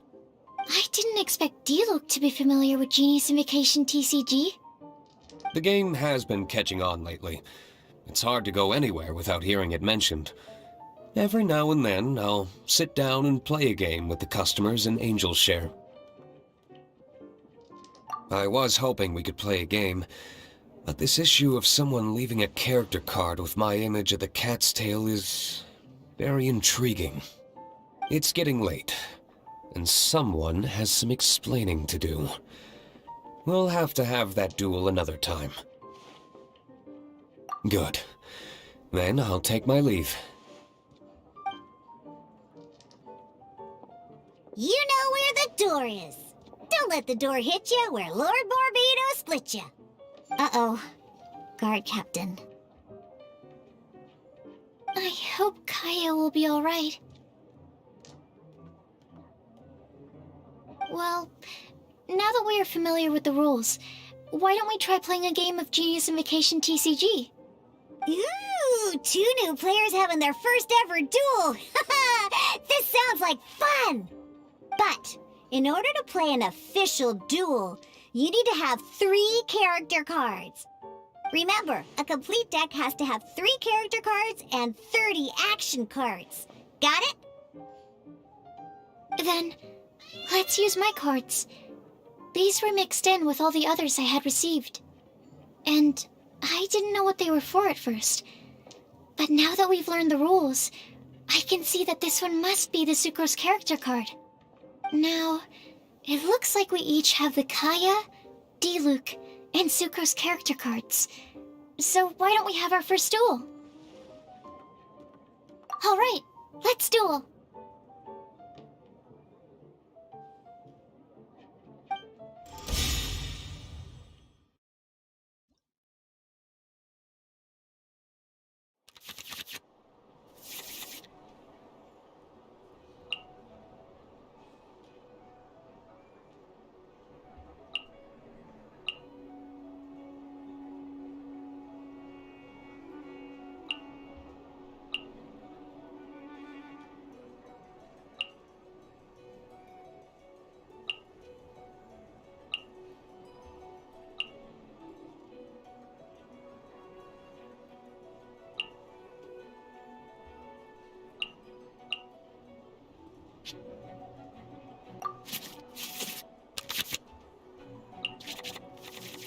Unlike the adventure challenge you tried previously, duels are true tests of strength between two players.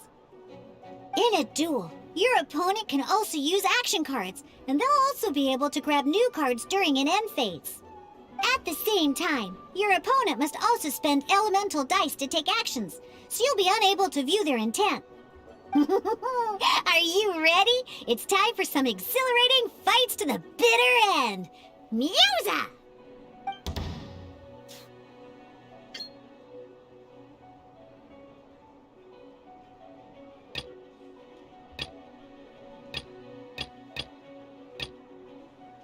Let's go.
Stand clear!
Ready when you are.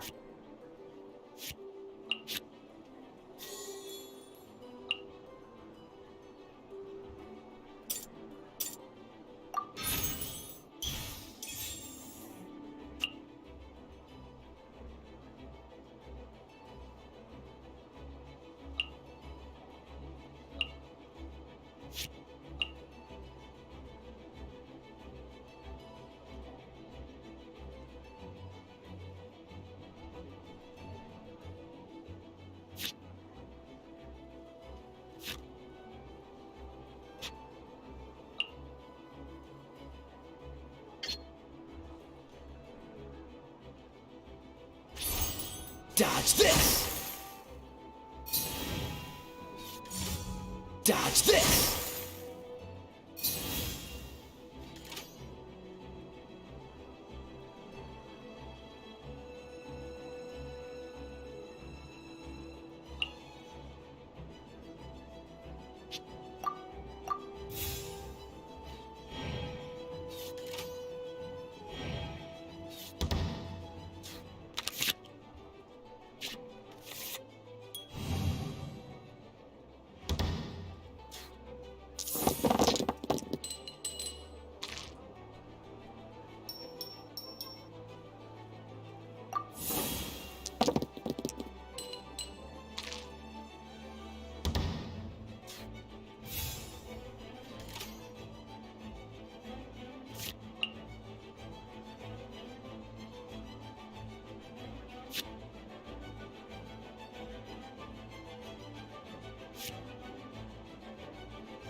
Let's go.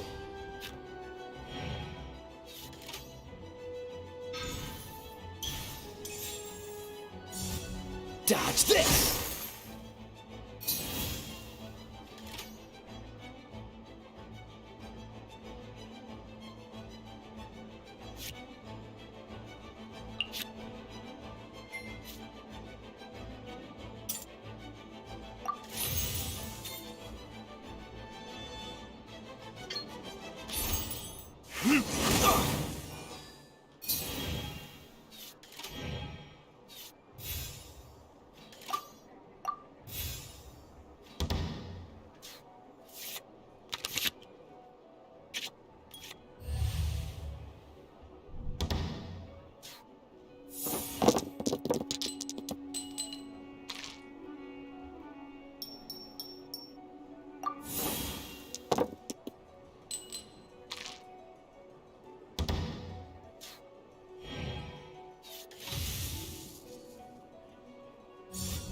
Freeze!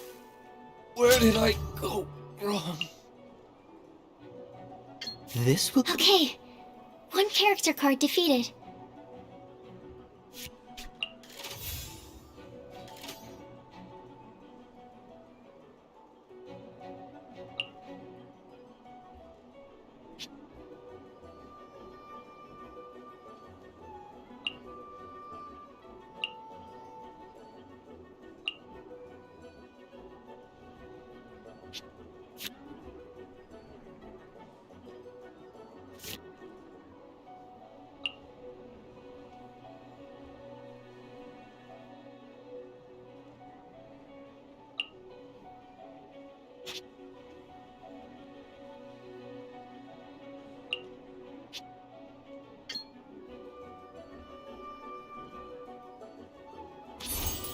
Cool it!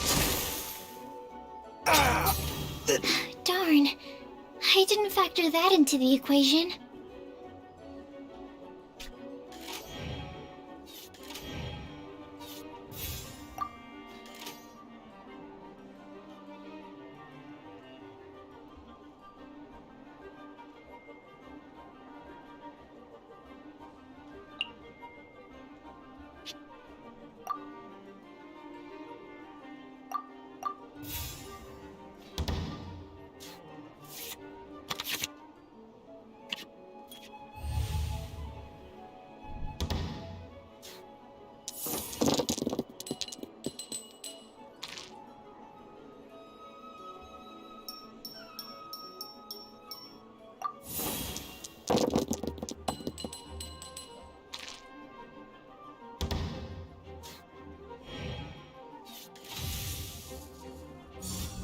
Absorption test.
This will be interesting.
I can do it.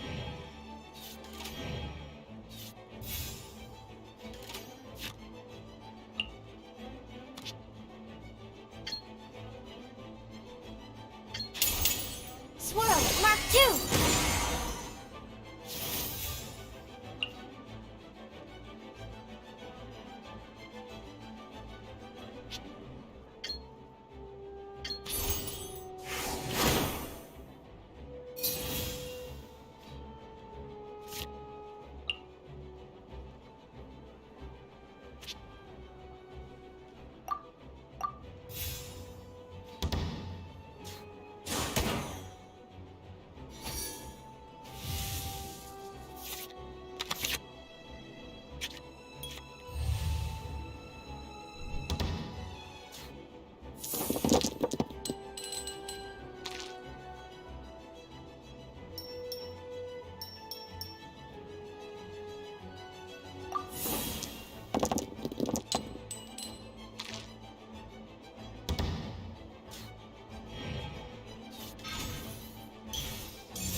Absorption test. There can be no excuse. Oh, I wasn't expecting that.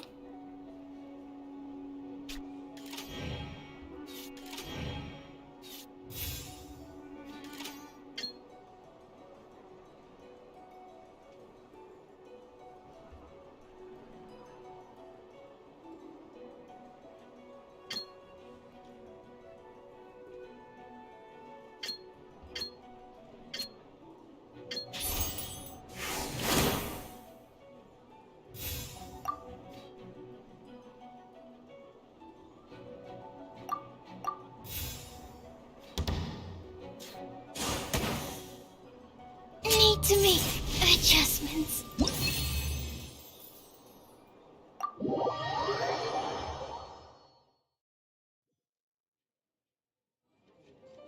I can't believe I lost when we had the exact same character cards. The rules must be more complicated than I first thought. Every decision is a difficult trade-off in this game. If there was only a way to transplant the arms of the two standby characters onto the active character's body. That's not how the rules work, Sucrose. Don't be a sore loser. That kind of thing is looked down on in TCG circles. Oh, I am sorry. I was beaten fair and square. I know that. I just can't stand losing. But it was a fun match. Paimon didn't know you could get so competitive, Sucrose. I always get a little upset when I lose.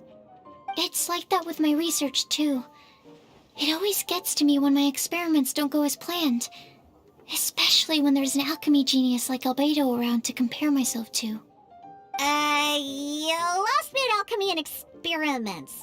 But I'm pretty sure it's normal to feel that way. Playing cards is no different.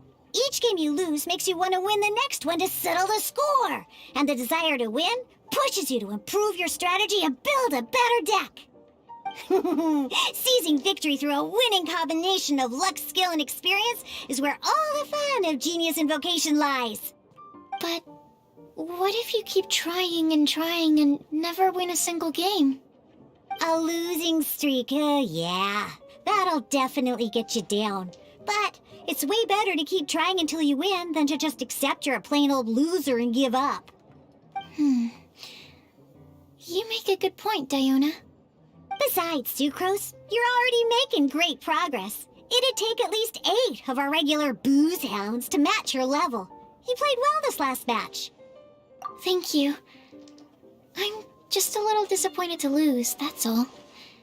But Genius Invocation TCG is a really fun game. Good! Having fun is the main thing. If you ever want to play again in the future, feel free to come by the Cat's Tail. But don't expect me to play with you. I just mean, this place probably has the right atmosphere. I'll definitely be back. Alright. I think you should have all the basics down by now. I need to get back to bartending. Shiyan's likely been busy making his tavern more popular with his delicious cocktails. Pui, pui, pui. And we can't have that. Huh. Burning Mondstadt's wine industry to the ground keeps me pretty busy, you know. So if you need any more help, go bother Shiyan.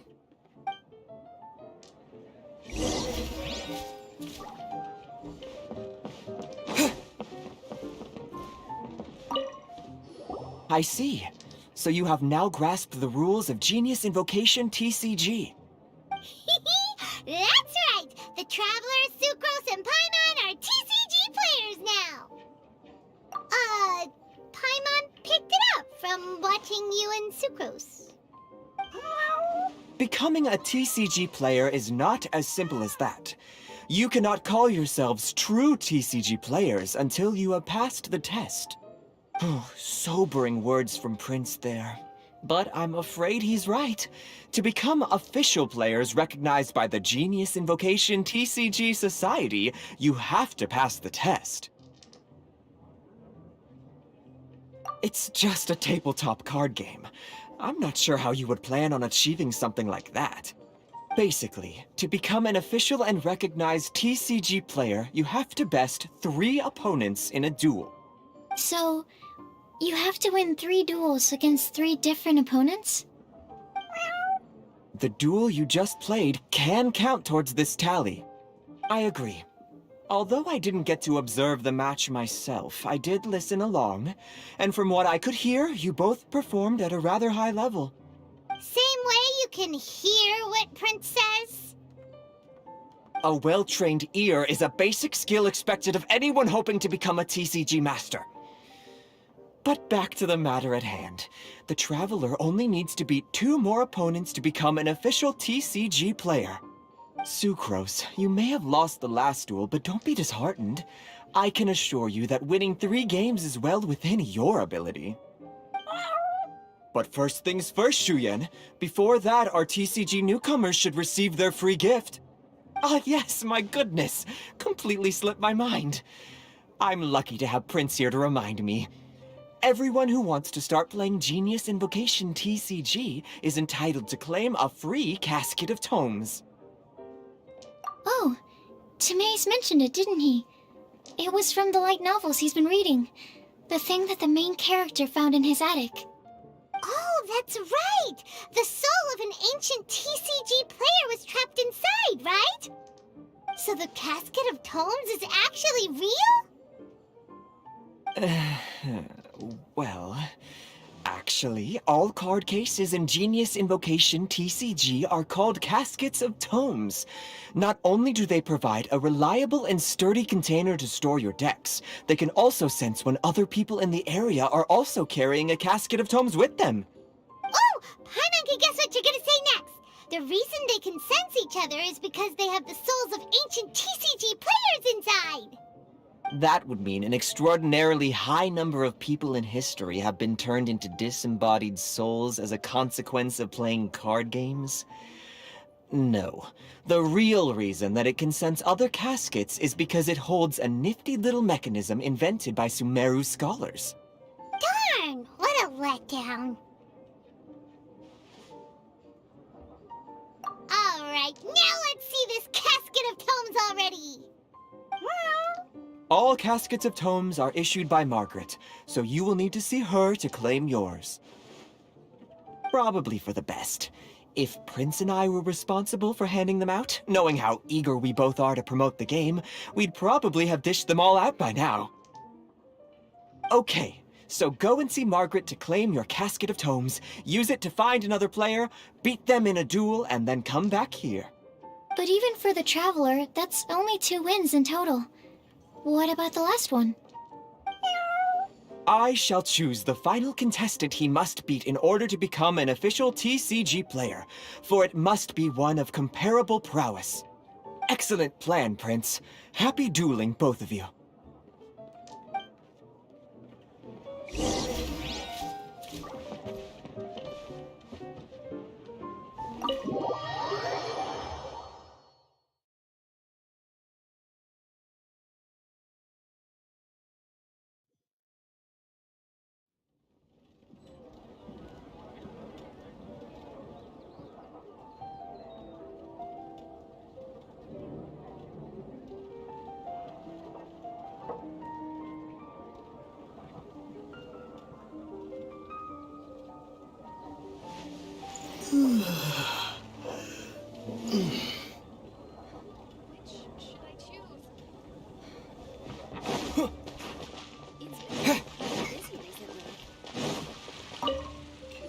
Hello, you three. Has little Diona finished teaching you the rules of Genius Invocation? Ah, I see you're here for your Casket of Tomes, aren't you? A very useful tool indeed. So this is a Casket of Tomes. That's right, a purpose-built case for your card deck that can even detect when someone else nearby is carrying one. Gosh, whoever invented this must have seriously disliked being alone. Yeah, well, even the most fun game is pretty lonely if you got no one else to play it with. True. So I'm glad that these customers, TCG players, are able to congregate at the Cat's Tail. You're not wrong, but that's secondary. The important thing to me is the opportunity for like-minded people to come together and enjoy their favorite hobby. It creates a nice atmosphere. Anyway, now that you have your Caskets of Tomes, it's time to find some opponents. All right. In that case, I'll go find some people to play against too. Let's meet back at the Cat's Tail in a while. Thanks. I'll do my best.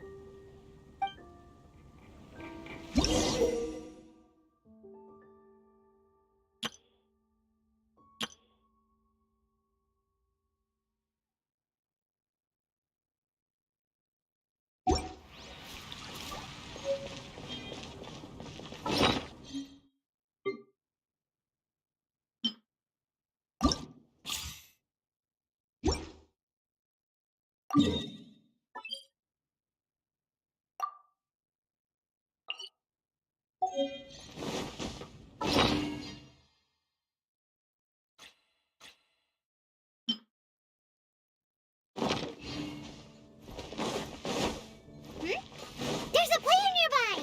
That way! Let's go see!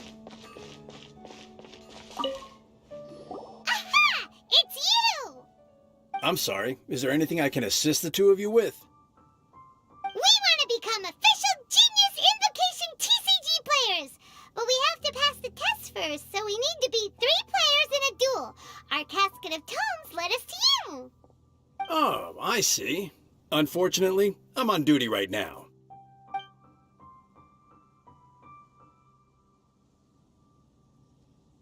Are you quoting the Knights of Favonius handbook at me? So be it. Then let the duel begin.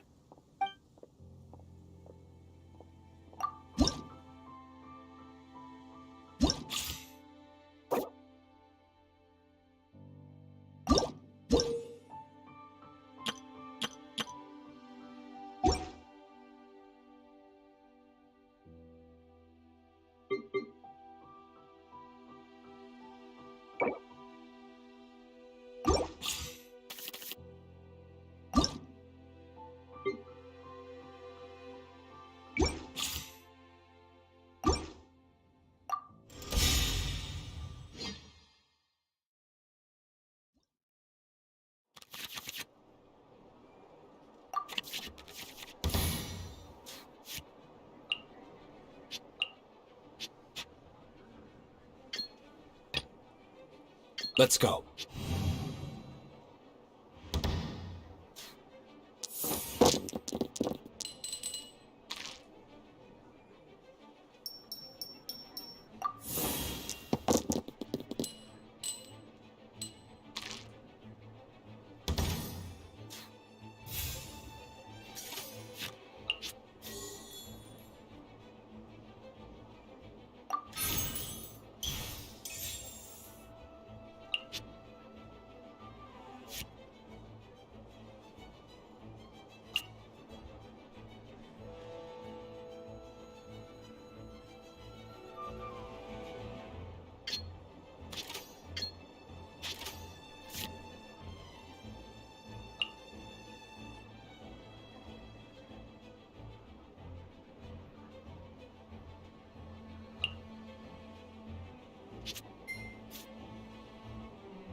Ready when you are.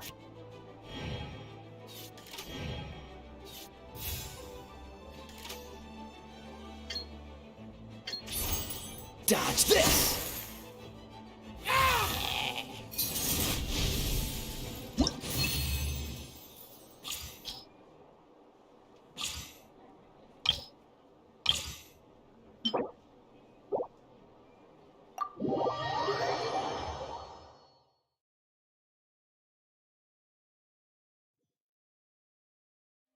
Gosh, I lost. You're remarkably good at this, considering how new to the game you are. Let's play again when you have some time. But ideally, not when I'm on duty. We did it! Now we have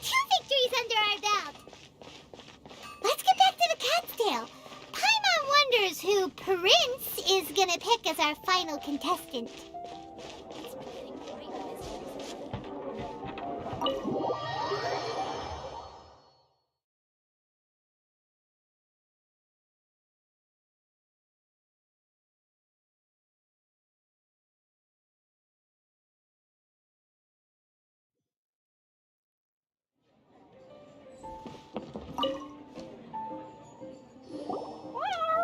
I sensed that he had what it took to become an official TCG player, but he has returned to the tavern more quickly than I had expected.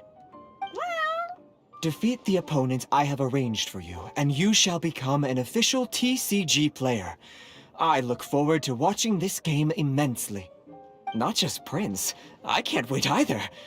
Come, your opponent is waiting for you in one of the private rooms. He won't lose to them, whoever it is. Right, Traveler? What ho, fellow voyager of the stellar void. Yes, even I was briefly discountenanced when I heard the tidings of your sworn oath to become the thrice victorious. But so be it. You who are enslaved by dueling desire, be released from your shackles into the glorious arena of gladiatorial combat. Step forth, O brave challenger. Your princessin grants you an audience. Hearken well. The wretched clock chimes yet again, as the declining light of the day grows dimmer still. Pardon my directness, but we have not been waiting that long. Mein Fräulein could afford to be a little less impatient. Huh? Paimon knows those voices. Your opponent sounds anxious to begin. Do not delay. That's what Prince said. Please enter and enjoy your Genius Invocation TCG duel.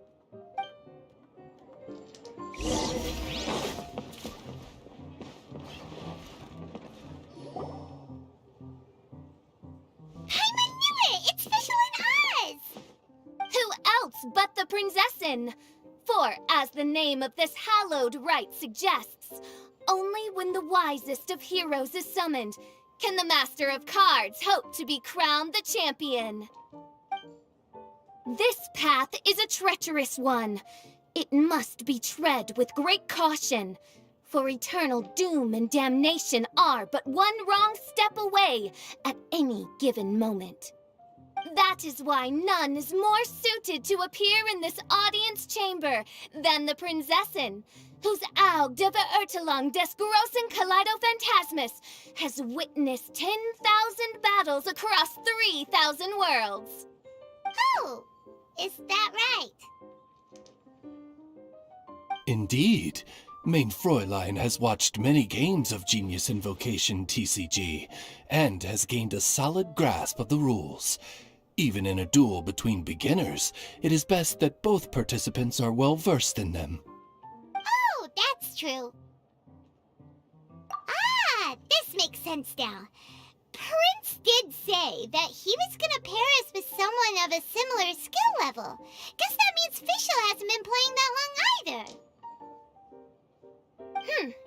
The princessin needed but a single glance at these mere machinations of mankind to discern their working principles. Thus, with speed and brilliance paralleled by lightning alone, do I now arrive here at the gateway to yonder circle of secrets. Mein Fräulein, too, has bested 2 opponents thus far, and is therefore one step away from becoming an official TCG player. So there's a lot on the line, huh? Either Fischl or the Traveler is gonna come out of this duel as an official TCG player! Indeed. The princessin herself heeds the call of fate and descends to this realm from the Immanakreich. Yet still you dare to doubt the inevitability of the inevitable.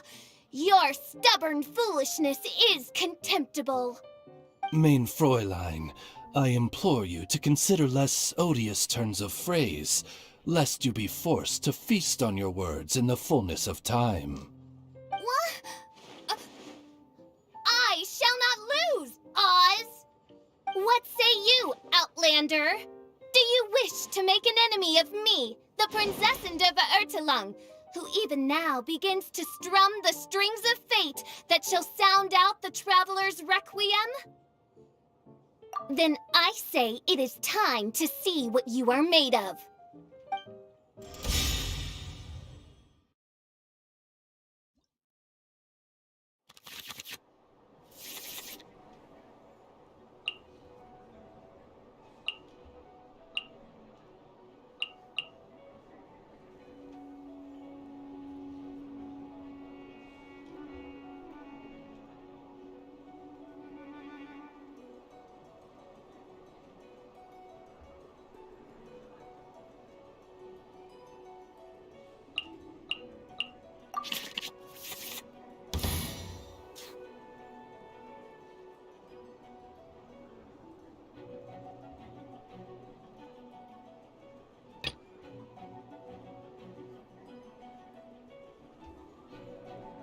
Ready when you are.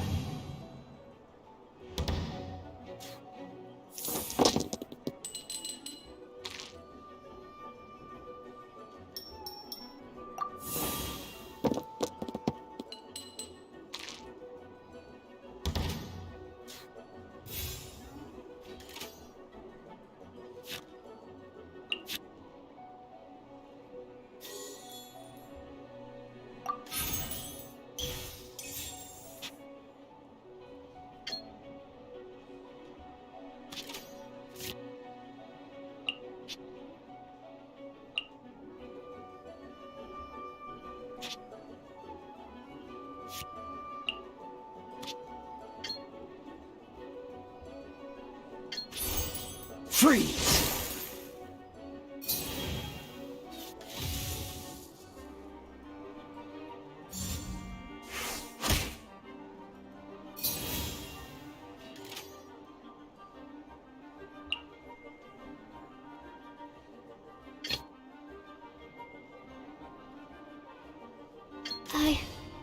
I can do it.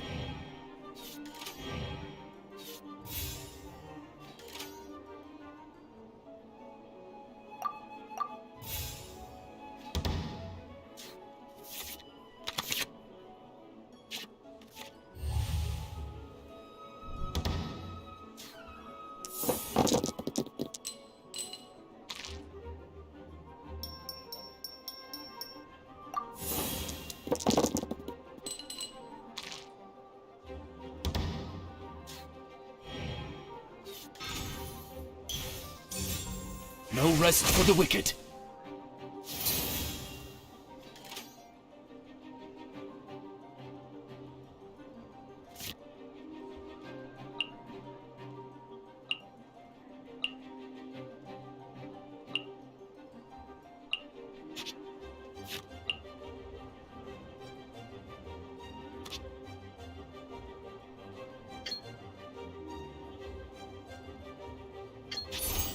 Absorption test.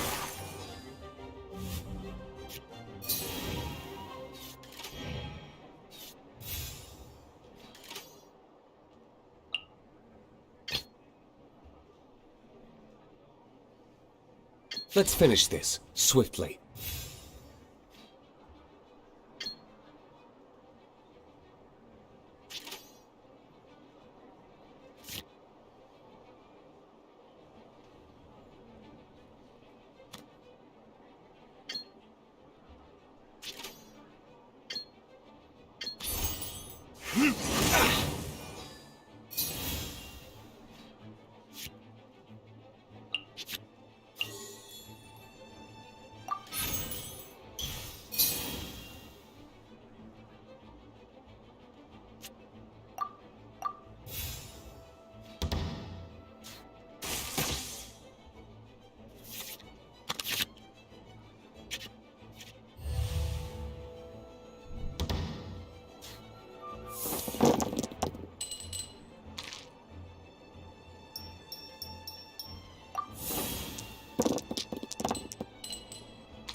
Dodge this!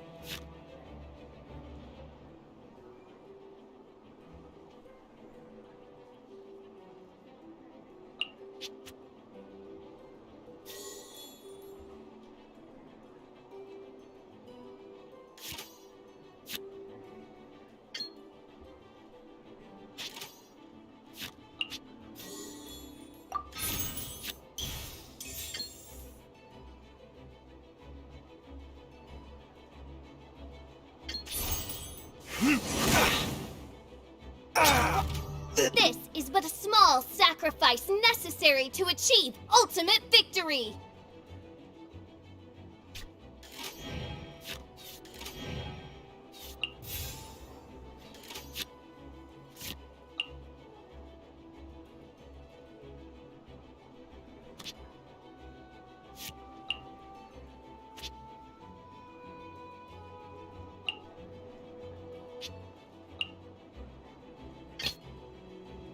Ready when you are.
I can do it. Out of the way!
Couldn't break.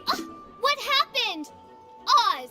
With lightning twixt upper and lower mandible, strike thy pointy beak into this obstacle and remove it from my path! Mein Fräulein, I cannot simply attack the traveler.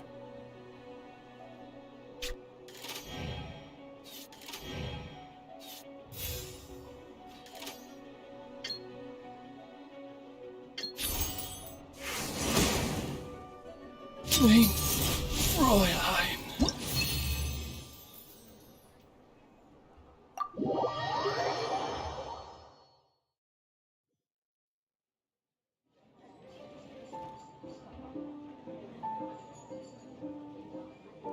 Impossible! Ugh, the cursed dragon looms near once more, casting its dark shadow on the slender threads of fate, hiding them from my vision. Traveler, was even this part of your plan? What a truly ingenious plot, and what an exciting duel to witness. Congratulations! You've won 3 duels now. That makes you an official TCG player. Yeah! Oh, Sucrose, you're back! Does that mean... Yep. I've won 2 games so far. When I got back, I heard you were in the middle of your final duel, so I came over to watch. Nice! Sucrose won too as well! Great work!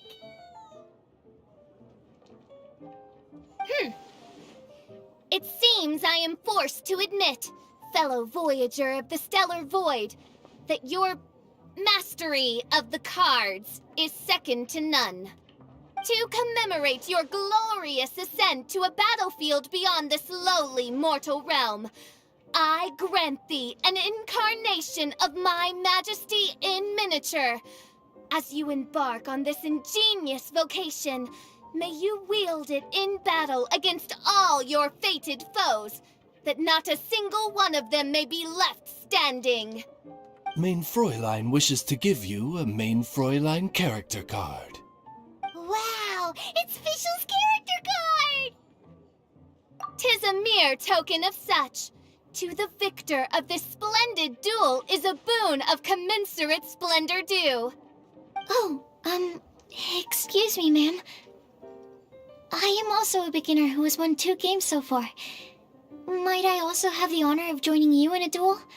If you would be willing, of course. Nothing would delight me more. I hereby grant you permission to join me in performing the hallowed rite of genius invocation. One other thing. When I got back, Prince and Shuyan said there was something they needed to give you if you managed to become an official TCG player. Probably not. Oh, Paimon bets it's some kind of prize for making it as an official TCG player. Let's go get our prize! With 3 Electro Dice, I summon my eternal familiar, Osvaldo Hrafnavine, to my side. Heed my invocation! But, Main Fräulein, I have been by your side all along. I mean in the game, Oz. Then, I'll use Chaotic Entropy to invoke a large wind spirit that deals increased damage when it carries an element other than Animo. So... Oh! So be it! One shall not be swayed by such a feeble attack!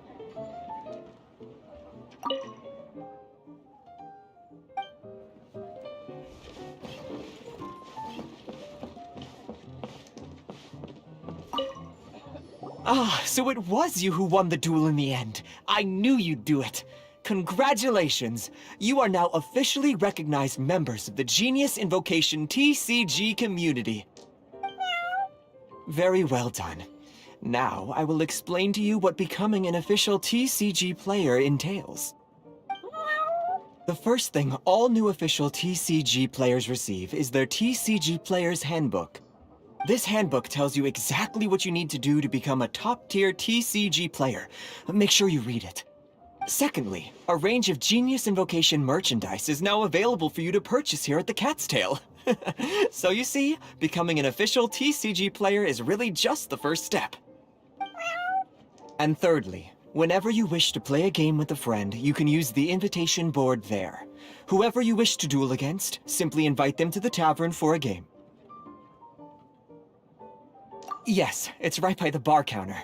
Once you get the hang of it, you can play with your friends whenever you want. That's it, really. If there's anything else you didn't quite understand, you can always come and ask me. Yes, indeed, I'm quite sure they will. Oh, sorry, I forgot to translate for you. Prince would like to say, hope you have fun playing Genius Invocation TCG.